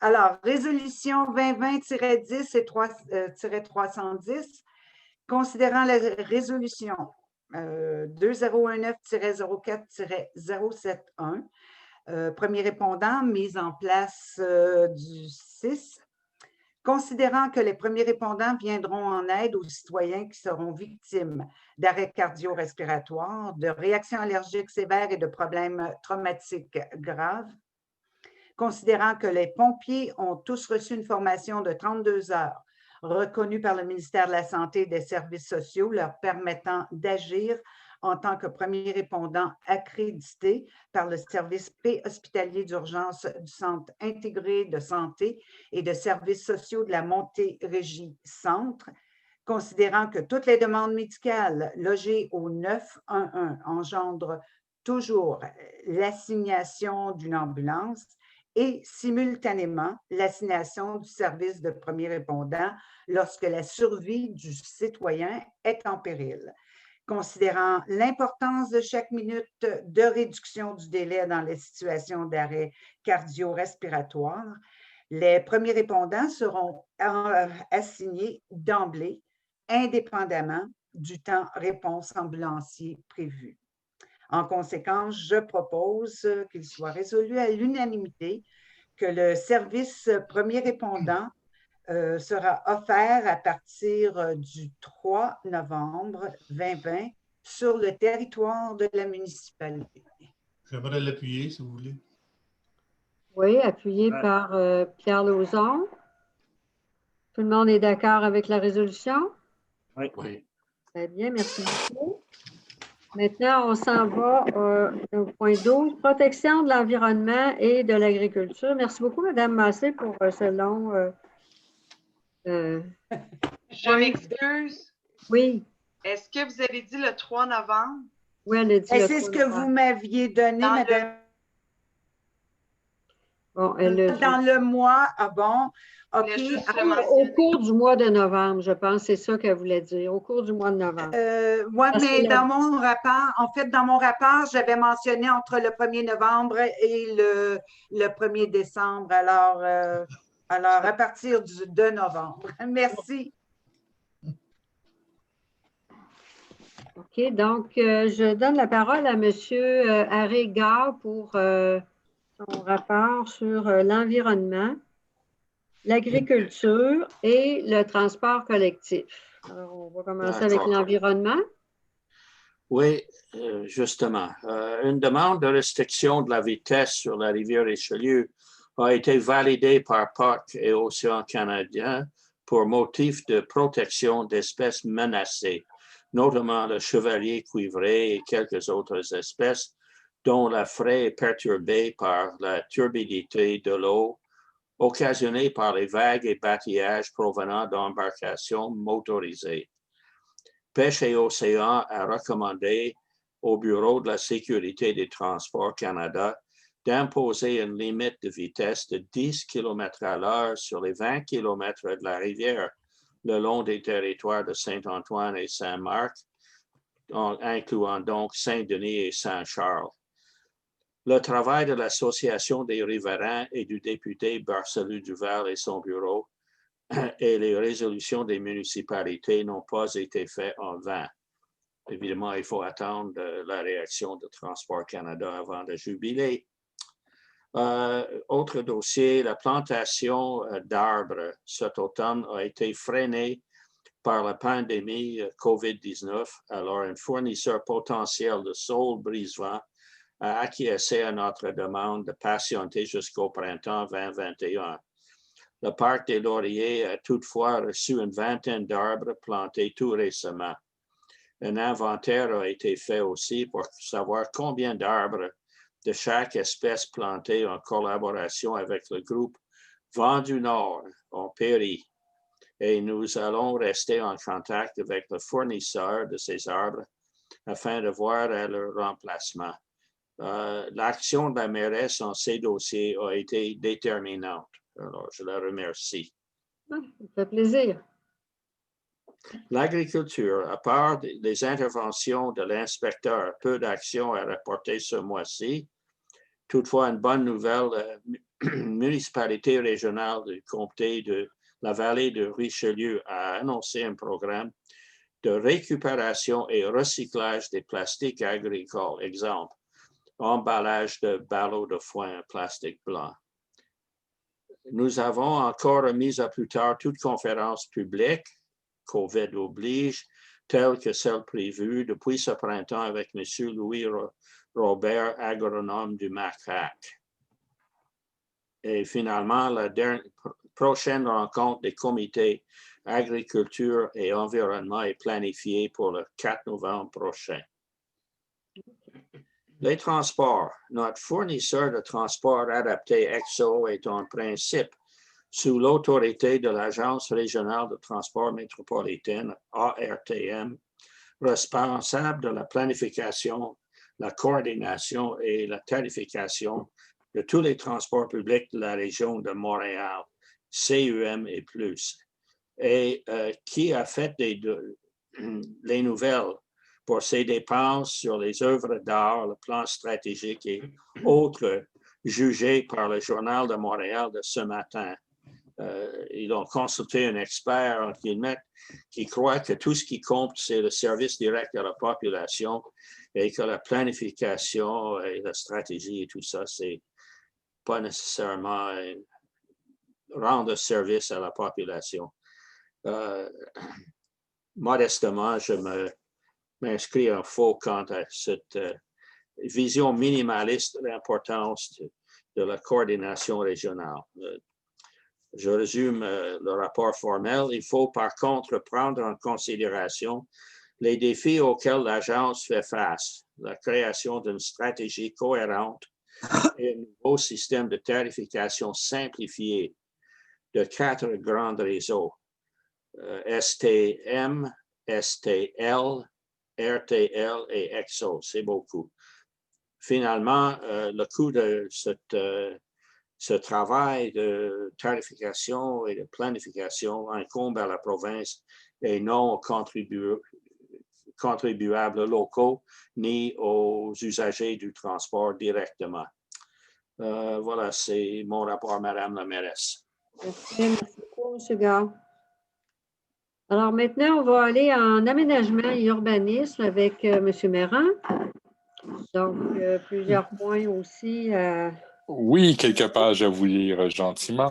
Donc, pour commencer, juste un petit rapport rapide là, sur les permis qui ont été émis en septembre. On a quand même 33 permis qui ont été émis, 9 abattages, une démolition, construction sanitaire, garage, installation septique. Beaucoup de rénovations, donc 4 projets de moins de 10 000 et 7 projets entre 10 000 et 50 000.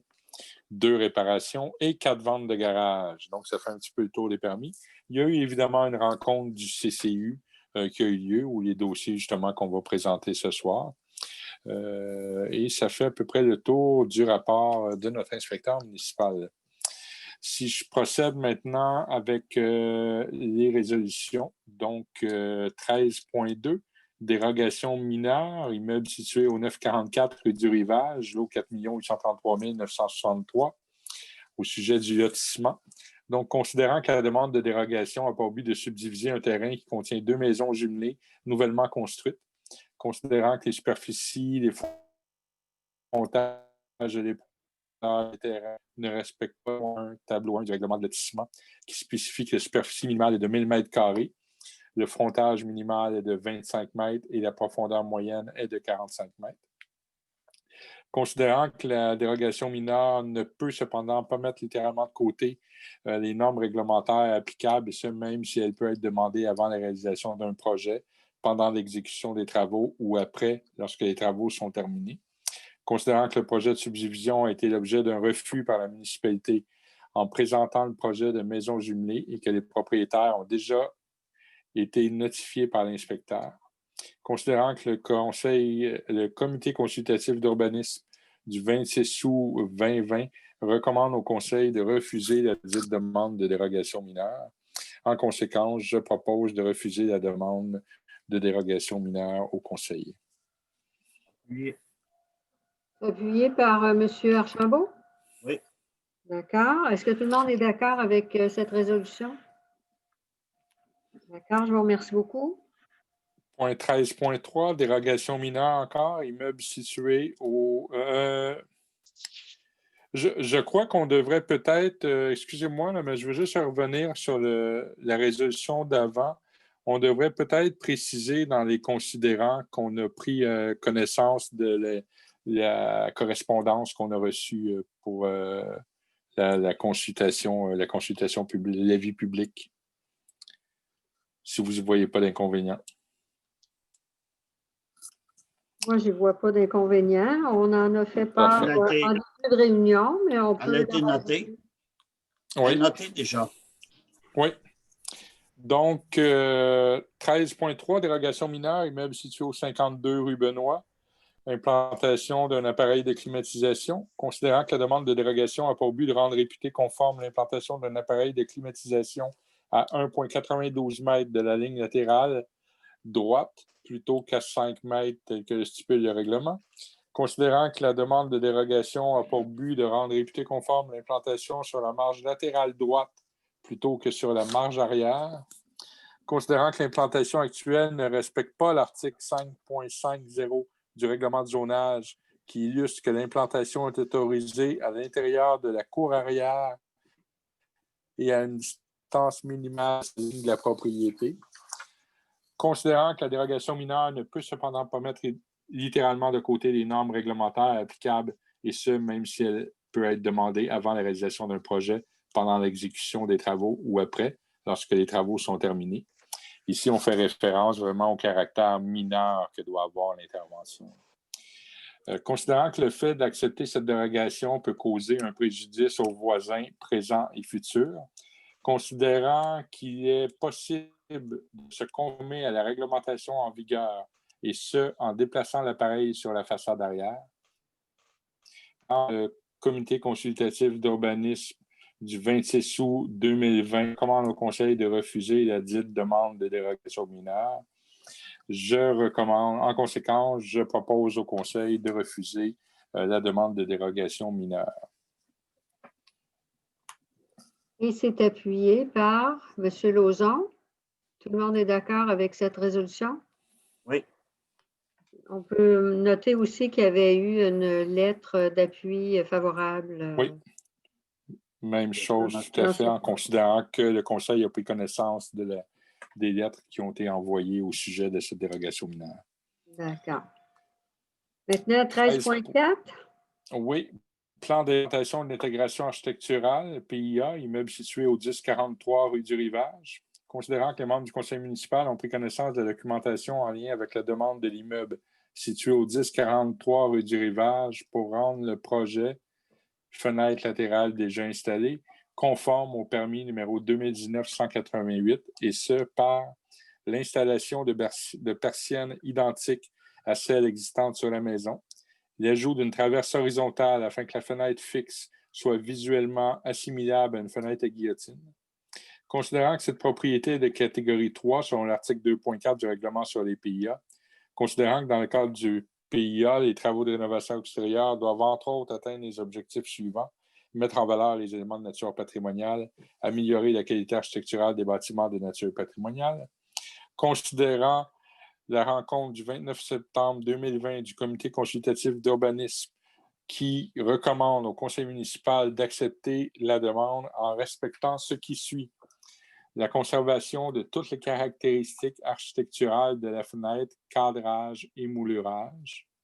En conséquence, je propose d'accepter la recommandation du CCU telle que présentée et d'autoriser l'inspecteur à délivrer le permis. C'est appuyé par Mme Bégin. Tout le monde est d'accord avec la résolution? Non. Contre. Contre, OK. Donc, le vote est demandé.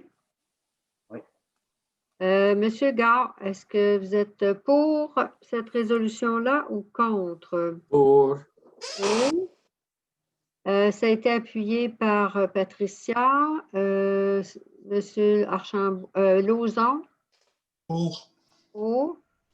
Monsieur Archambault, Contre. Madame Massé. Je suis pour. D'accord. Donc, 1 contre et 5 pour.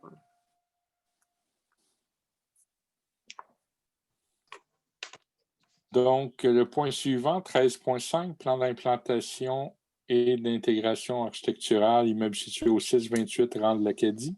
Considérant que les membres du conseil municipal ont pris connaissance de la documentation en lien avec la demande de l'immeuble situé au 628 rang de l'Acadie pour le remplacement complet de la toiture en tôle pincée de couleur verte par une nouvelle de couleur grise, le remplacement de puits de lumière par un nouveau de même dimension, le remplacement de la cheminée en conservant l'aspect patrimonial, le remplacement de la galerie en bois en avant à l'identique.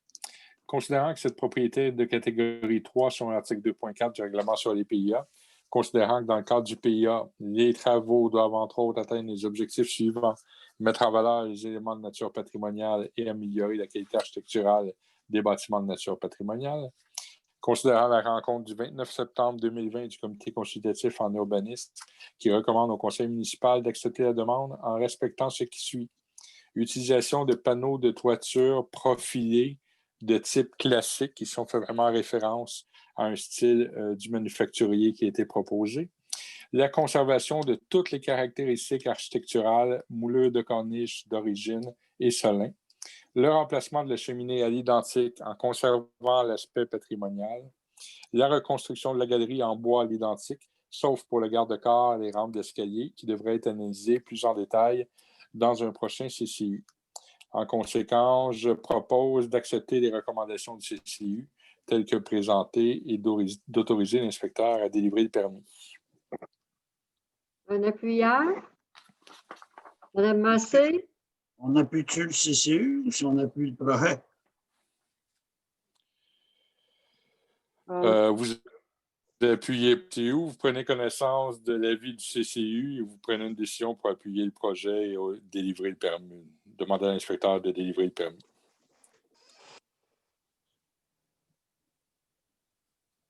Alors, est-ce que tout le monde est... Ultimement, ça revient à autoriser. Autorisé, hein? Oui. Oui. Parfait. Donc, 13.6, cession d'immeubles, contrat notarié, autorisation de cession touchant les immeubles 4 834 209, un immeuble étant un passage entre la rue Louis-Roy et le lot 4 834 371. Le lot 4 834 495, qui est un immeuble dans la rue Adélard-Courtemanche. Le lot 4 834 494, un immeuble étant sur la rue Louis-Roy ou c'est le numéro de la rue? La rue. Étant la rue. La rue, OK. C'est comme OK, donc je reprends aussi. Adélard-Courtemanche aussi. Oui, Adélard-Courtemanche. je reprends pour... oui. Oui, s'il te plaît. Donc, c'est le numéro de lot qui correspond à la rue Adélard-Courtemanche et le numéro de lot qui correspond à la rue Louis-Roy.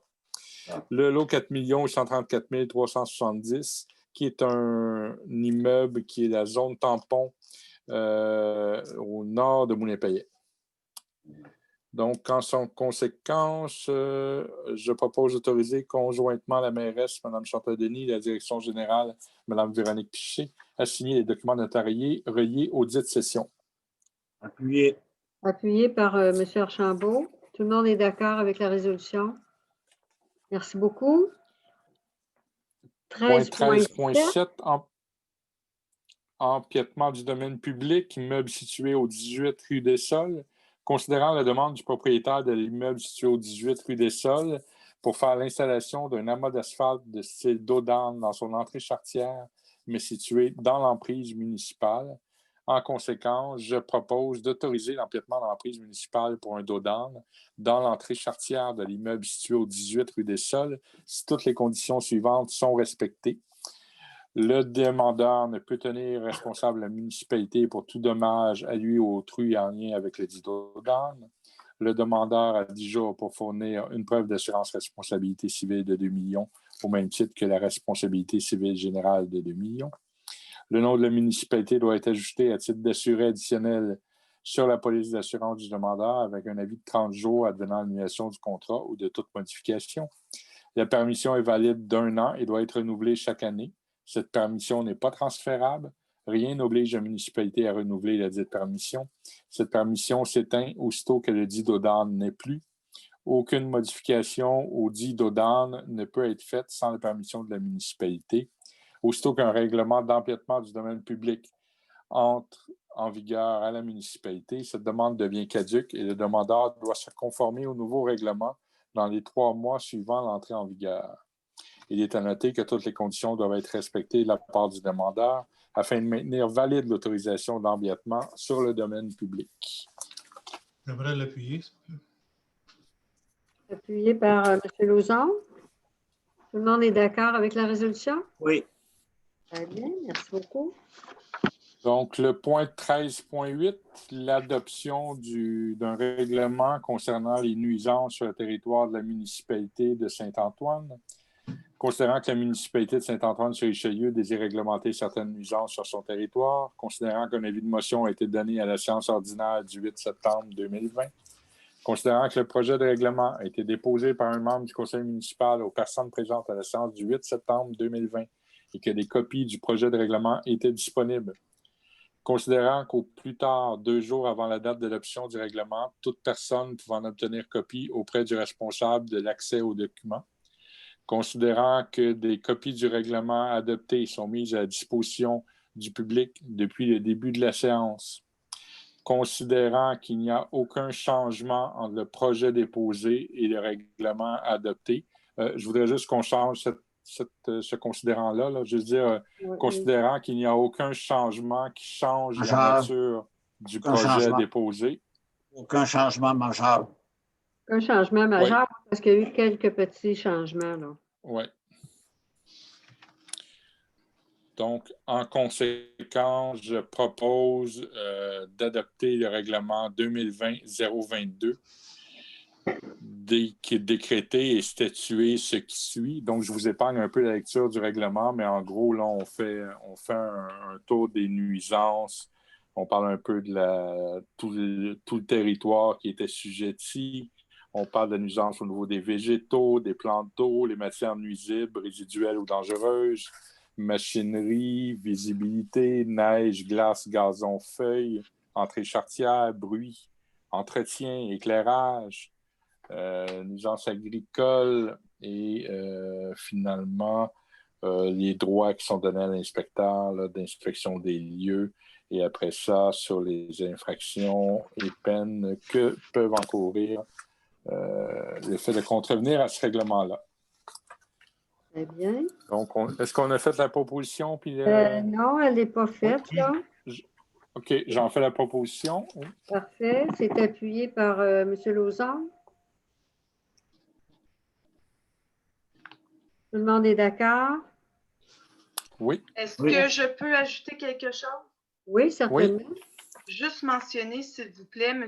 Méran, que dans les considérants, j'ai ajouté au procès-verbal que le tout était disponible sur le site Internet. Ah, OK. Je l'ai mis. J'avais oublié de Parfait. l'écrire. Merci. OK. Donc, je crois qu'on passe après ça, on tombe à l'entretien des bâtiments municipaux. Donc, M. Lauzon, je comprends. Oui, 13.9. En 13.9, oui. Oui, c'est un dépôt. Oui, c'est un dépôt, c'est seulement la lecture. 13.9, règlement 2020-021, règlement décrétant une dépense de 541 300 et un emprunt de 541 300 pour la réfection de la toiture et le remplacement des systèmes de ventilation de l'immeuble municipal situé au 1060 rue du Moulin-Paillet. Dépôt de certificat résultat de la procédure d'enregistrement des personnes habiles à voter. On parle évidemment de la réfection de la toiture de la mairie ainsi que du remplacement des systèmes de ventilation, de chauffage et de climatisation. Dépôt par la Direction générale de certificat résultat de la procédure d'enregistrement des personnes habiles à voter, SR-1.2, 10 de 10, en date du 16 septembre 2020, en lien avec la résolution 2020-08-237, règlement 2020-02, règlement décrétant une dépense de 541 300 et un emprunt de 541 300 pour la réfection de la toiture et le remplacement des systèmes de ventilation de l'immeuble municipal situé au 1060 rue du Moulin-Paillet. Adoption. Le nombre de personnes habiles à voter établi est de 1421. Le nombre de personnes requises pour qu'un scrutin référendaire soit tenu est de 153. Le nombre de demandes faites a été de 0. Il n'y a eu aucune demande. Donc, le règlement 2020-021 est réputé approuvé par les personnes habiles à voter. Donc, le projet se poursuit comme prévu. Très bien, merci beaucoup. Au point 14, loisirs, culture, bibliothèque et vie communautaire. Alors, c'est le tour de Mme Bégin de nous faire son rapport sur loisirs, culture, vie communautaire. Oui, bien, bonsoir tout le monde. Aller jusqu'à 12h30 aujourd'hui, mon rapport était concordant avec ce qui a été déclaré. Que j'ai pour cause de zone rouge, en loisirs, toutes les activités récréatives seront suspendues jusqu'à nouvel ordre. Je vais rester dans le volet loisirs. La Maison des jeunes a tenu son assemblée générale annuelle le 29 septembre dernier. Nous avons eu un très beau bilan des activités qu'il y a eu cette année, malgré le COVID aussi, parce qu'il faut dire que les animateurs étaient présents pour les jeunes. On pouvait les contacter par courriel, par voie téléphonique aussi. Si nos jeunes ne se sentaient pas bien, il y avait une petite porte de sortie pour discuter. Les animateurs, ils sont motivés, puis ils motivent les jeunes. Ils ont remarqué une hausse de l'achalandage pour le samedi ici à Saint-Antoine-sur-Richelieu. Il y a également un poste à combler au sein du conseil d'administration. Les administrateurs aimeraient bien avoir un citoyen ou une citoyenne de Saint-Antoine-sur-Richelieu pour siéger avec eux. En culture, et encore là, aller jusqu'à 12h30, tout était maintenu. Malheureusement, les activités prévues le 18 octobre, soit la conférence de Mme Yolande Bernier, peintre Nyonga, et le spectacle en formule cabaret le vendredi 23 octobre à 20h a été suspendu jusqu'à nouvel ordre. Par contre, la Maison de la Culture avec les expositions, pour le moment, reste ouverte. Nous étions dans la préparation pour célébrer la fête de l'Halloween, tout dépendamment de ce que le gouvernement va décider, mais mettons qu'à ce moment-ci, je n'ai pas trop d'espoir. Vérifiez peut-être une petite fête d'Halloween qui vous sera soumise là, pour célébrer cette fête où les enfants s'amusent. Je vais du point de vue communautaire. Eh bien, la Fondation communautaire a tenu son assemblée générale annuelle par vidéoconférence le 4 octobre dernier. Un beau bilan positif et très actif malgré la COVID nous a été présenté. Les administrateurs rappellent aux citoyens de Saint-Antoine-sur-Richelieu qu'ils peuvent obtenir de l'aide alimentaire en cas de besoin. On le sait, COVID oblige, le manque de travail, des fermetures aussi. On le sait, là, ça peut nous arriver à tout le monde. Donc, n'hésitez pas à les contacter. Pour ma part, j'adresse des remerciements à Mme Gisèle Olivier qui s'est impliquée activement dans la Fondation et qui a signifié qu'elle ne renouvelait pas son mandat en tant qu'administratrice là, pour la Fondation. Donc, merci beaucoup, Mme Olivier, pour votre grande implication. Ça fait le tour. Pour le moment, tout ce que je peux vous dire, tenez le coup.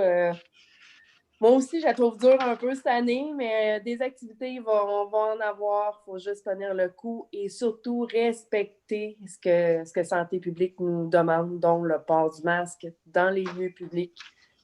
Hyper important. C'est tout. Merci beaucoup, Patricia. Maintenant, avec M. Lauzon, Bibliothèque municipale.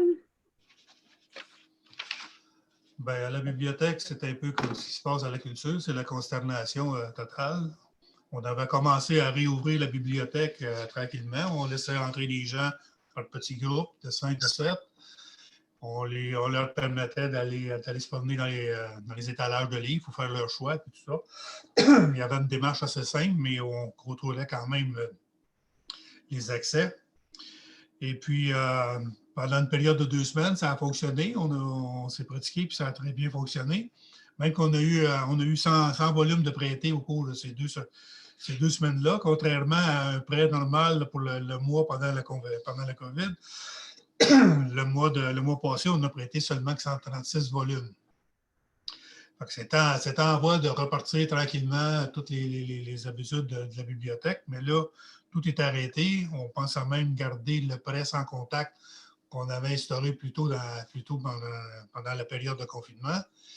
Mais là, il semble que ce ne sera peut-être pas possible là, de conserver même cette partie-là. Ce qui va arriver avec la bibliothèque, on ne sait pas trop. La fermeture officielle, ça va être vendredi, lorsque notre région va basculer, notre municipalité va basculer en zone rouge. C'est à partir de là qu'on va trouver peut-être de nouveaux scénarios pour réouvrir la bibliothèque d'une autre façon. C'est à voir, mais en tout cas, les restrictions sont très sévères pour le moment. Voilà pour la bibliothèque, ce n'est pas de très bonnes nouvelles, mais on continue à travailler pour essayer de trouver des solutions. Excusez-moi, M. Lauzon. Oui. Je sais, en zone rouge, les prêts sans taxe sont toujours permis. Ben oui, c'est ce que j'allais dire au début, mais on m'a dit aujourd'hui que ça ne serait probablement pas permis. C'est à vérifier. Okay. C'est à vérifier d'ici vendredi parce qu'on souhaite bien le conserver. Il y avait quand même une demande, ça fonctionnait bien. Puis là, la machine est rodée. Ça marche. Là. Ça serait plate encore d'arrêter ça. Oui, parce que c'est l'information qu'on a eue pour les bibliothèques municipales, la date. Là. Okay. C'était que ça ne pouvait pas rester ou ça restait? Que ça restait. Ça restait? Bon, mais tant mieux. Oui. Tant mieux. On va le prendre. Oui, certainement. Office municipal d'habitation. D'accord, oui, continue. J'ai eu le rapport de M. Colette qui a assisté à la dernière rencontre du mois de septembre, le mercredi le 16 septembre. Il n'y a rien de particulier à signaler, là, sauf que M. Colette a remplacé ce que faisait Jacques là, au niveau du transport des bacs là, de récupération et tout. Là. Étant donné que Jacques a quitté, qu'on n'avait pas d'autres journaliers pour faire le travail, M. Colette s'est proposé, puis il y a eu la job, comme on dit. Au niveau de Dompierre-sur-Mer, peut-être? Oui. Bon, je suis toujours en communication avec les gens de Dompierre. J'ai eu une communication même en fin de semaine avec M. Rivière. Ils sont toujours enthousiastes à nous recevoir le printemps prochain. Ils nous attendent toujours autant qu'avant. Mais c'est toujours le même message qu'on répète. Il s'agit de s'engager pour un voyage au mois de mai sans savoir vers quoi on se dirige pour les mois à venir. Même pour avoir les permissions de voyager, ce n'est pas encore certain. Puis tout ça. Fait qu'eux, disent oui, ils nous disent beaucoup, oui, on vous attend toute la gang, mais nous, c'est pas évident de signer un contrat, encore une fois, pour s'embarquer pour un voyage, on ne sait pas si on va pouvoir faire. Puis on attend toujours notre dépôt là, du voyage qu'on va faire cette année, qu'on n'a pas encore récupéré. Par contre, l'agent de voyage s'occupe de nous. Elle nous propose de dépenser notre dépôt en allant faire un voyage en Grèce. Chose qui ne fit pas bien avec ce qu'on voulait faire, c'est-à-dire d'aller rencontrer nos cousins français à Dompierre-sur-Mer. Ce n'est pas du tout ça qui nous est proposé pour le moment. Il y a toujours de l'espoir, mais plus ça avance, là, ça s'amenuise, on dirait, au lieu d'augmenter. Voilà pour les nouvelles de Dompierre-sur-Mer aussi. Parfait, merci beaucoup. 14.4, le camp de jour, Mme Bégin. Oui, camp de jour, contrat saison estivale 2021, résolution numéro 2020-10-318, considérant la proposition de GVL Incorporé en lien avec le camp de jour été 2020. En conséquence, je propose d'octroyer le contrat du camp de jour saison estivale 2021 à l'ECAN AES, une division de GVL Incorporé au montant de camp de jour à 100 $ avant taxe par enfant par semaine pour le programme régulier, service de garde à 25 $ avant taxe par enfant par semaine pour le programme régulier, formation à 400 $ avant taxe pour le programme d'accompagnement, accompagnement à 664,13 $ avant taxe par semaine par accompagnateur pour le programme d'accompagnement.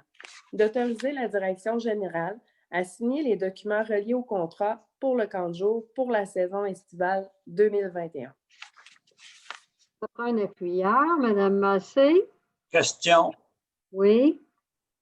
Pour ce projet-là, je crois que j'ai lu que ça prenait 30 enfants minimum. Je me trompe? Je pense que c'est exact. Peut-être que Véronique peut nous confirmer les détails. Je n'ai pas le document sous la main. Oui, il mentionnait 40 enfants minimum. C'est pour ça que vous m'aviez dit de faire une deuxième inscription après nos citoyens pour l'offrir aux alentours. Et si on n'en a pas 30, ce qui arrive, c'est que le camp de jour peut être maintenu, mais on va payer même s'il n'y a pas 30 enfants. Quand on fait cette résolution-là, on prend l'engagement. Oui. Ben oui. Donc, s'il n'y a pas 30 enfants, c'est la municipalité qui paye des 100 $ par enfant pour le projet. Oui. Parfait. C'est beau? Oui. Donc, ça a été appuyé. Est-ce que tout le monde est d'accord avec la résolution? Oui. D'accord, merci beaucoup. Point 14.5, Patricia, on continue avec Tourisme Montérégie, renouvellement. Oui, renouvellement d'adhésion pour l'année 2020. Considérant, résolution 2020-10-319, considérant le renouvellement d'adhésion de Tourisme Montérégie pour l'année 2020. En conséquence, je propose de renouveler l'adhésion auprès de Tourisme Montérégie au coût de 430 $ avant taxe. C'est appuyé par M. Gare. Je demande le vote. Le vote est demandé. Donc, je vais aller à M. Lauzon. Est-ce que pour ou contre? Micro. Pour. Pour. Ghislaine. Micro. Pardon, pour. Pour. Robert. Pour. Pour. Donc, ça fait 1 contre et 5 pour. Moi, je suis contre. Je ne pense pas qu'on ait les installations de commerce connexes aux touristes là, pour que ça soit intéressant pour nous. Parfait. Donc, tout le monde est d'accord avec la résolution. Il y a eu 1 contre et 5 pour. On passe au point 14.6, Bibliothèque municipale, une imprimante, entériner un achat avec M. Lauzon. Micro. Oui, on est rendu à un point où il faut remplacer l'imprimante. Ce n'est pas un très gros modèle, mais il faut quand même que ça fonctionne raisonnablement bien, chose qui n'était plus le cas avec la machine qu'on avait.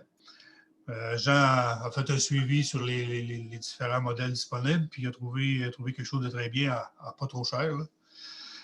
Donc, c'est ça. Résolution 2020-10-320. Je propose d'entériner l'achat d'une imprimante auprès de Brother Canada au coût de 359,99 $ avant taxe.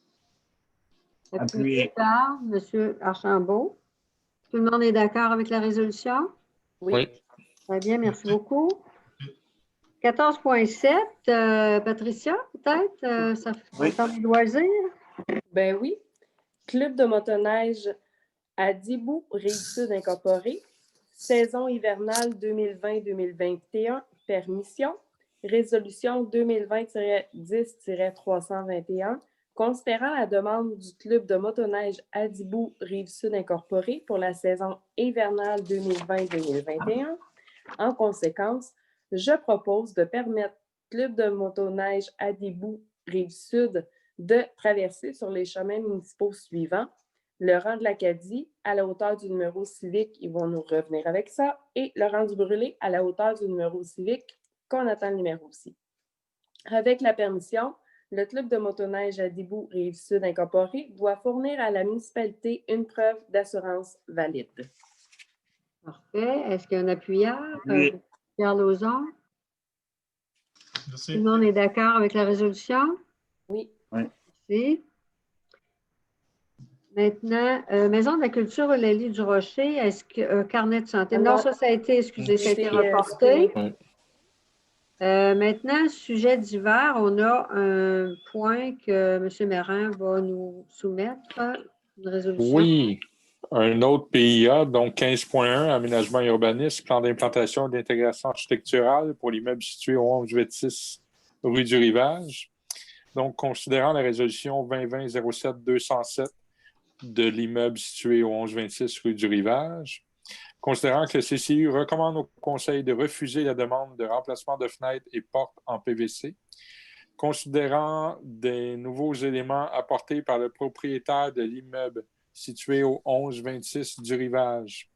En conséquence, je propose de rejeter la recommandation du CCU et d'autoriser l'installation de nouvelles fenêtres à condition que tous les encadrements et la mouluration d'origine soient conservés et restaurés ou fidèlement reproduits, incluant la tablette, les chambranles et le couronnement, le tout en bois comme d'origine, et qu'aucun autre recouvrement alternatif sera accepté sur ces éléments. Je me demande si on ne devrait pas rajouter aussi la même chose pour la porte. On n'en avait pas discuté en plénière, mais la demande est pour la fenêtre et la porte. Donc, j'inclurais, on autorise l'installation des nouvelles fenêtres et de la nouvelle porte à condition que tous les encadrements, la modération d'origine, et ainsi de suite. Donc, j'en fais la proposition. Ouais. Et d'annuler la résolution 2020-07-207. Appuyé par M. Chambault. Et tout le monde est d'accord avec cette résolution? Oui. Très bien, merci beaucoup. Alors, je pense qu'on a complété. Il nous reste, il n'y a pas de... Les questions, on les a toutes traitées. Il n'y a pas d'assistance, donc il n'y a pas de période de questions à la fin. La levée de la séance, résolution 2020-10-323. Proposé. Proposé par M. Archambault. Appuyé par Mme Bégin. Donc, J'aimerais peut-être juste rappeler aux Oui. membres du conseil qu'on a un petit point de discussion à faire on a. après la séance. Oui. Donc, Alors, merci à tous pour votre participation. C'était un conseil quand même assez bien rempli, 2 heures de temps. Alors, je vous souhaite une bonne soirée. Et à ceux qui nous regardent, faites attention à vous, respectez les mesures de sécurité. On veut vous garder longtemps dans notre municipalité et en santé. Alors, bonsoir.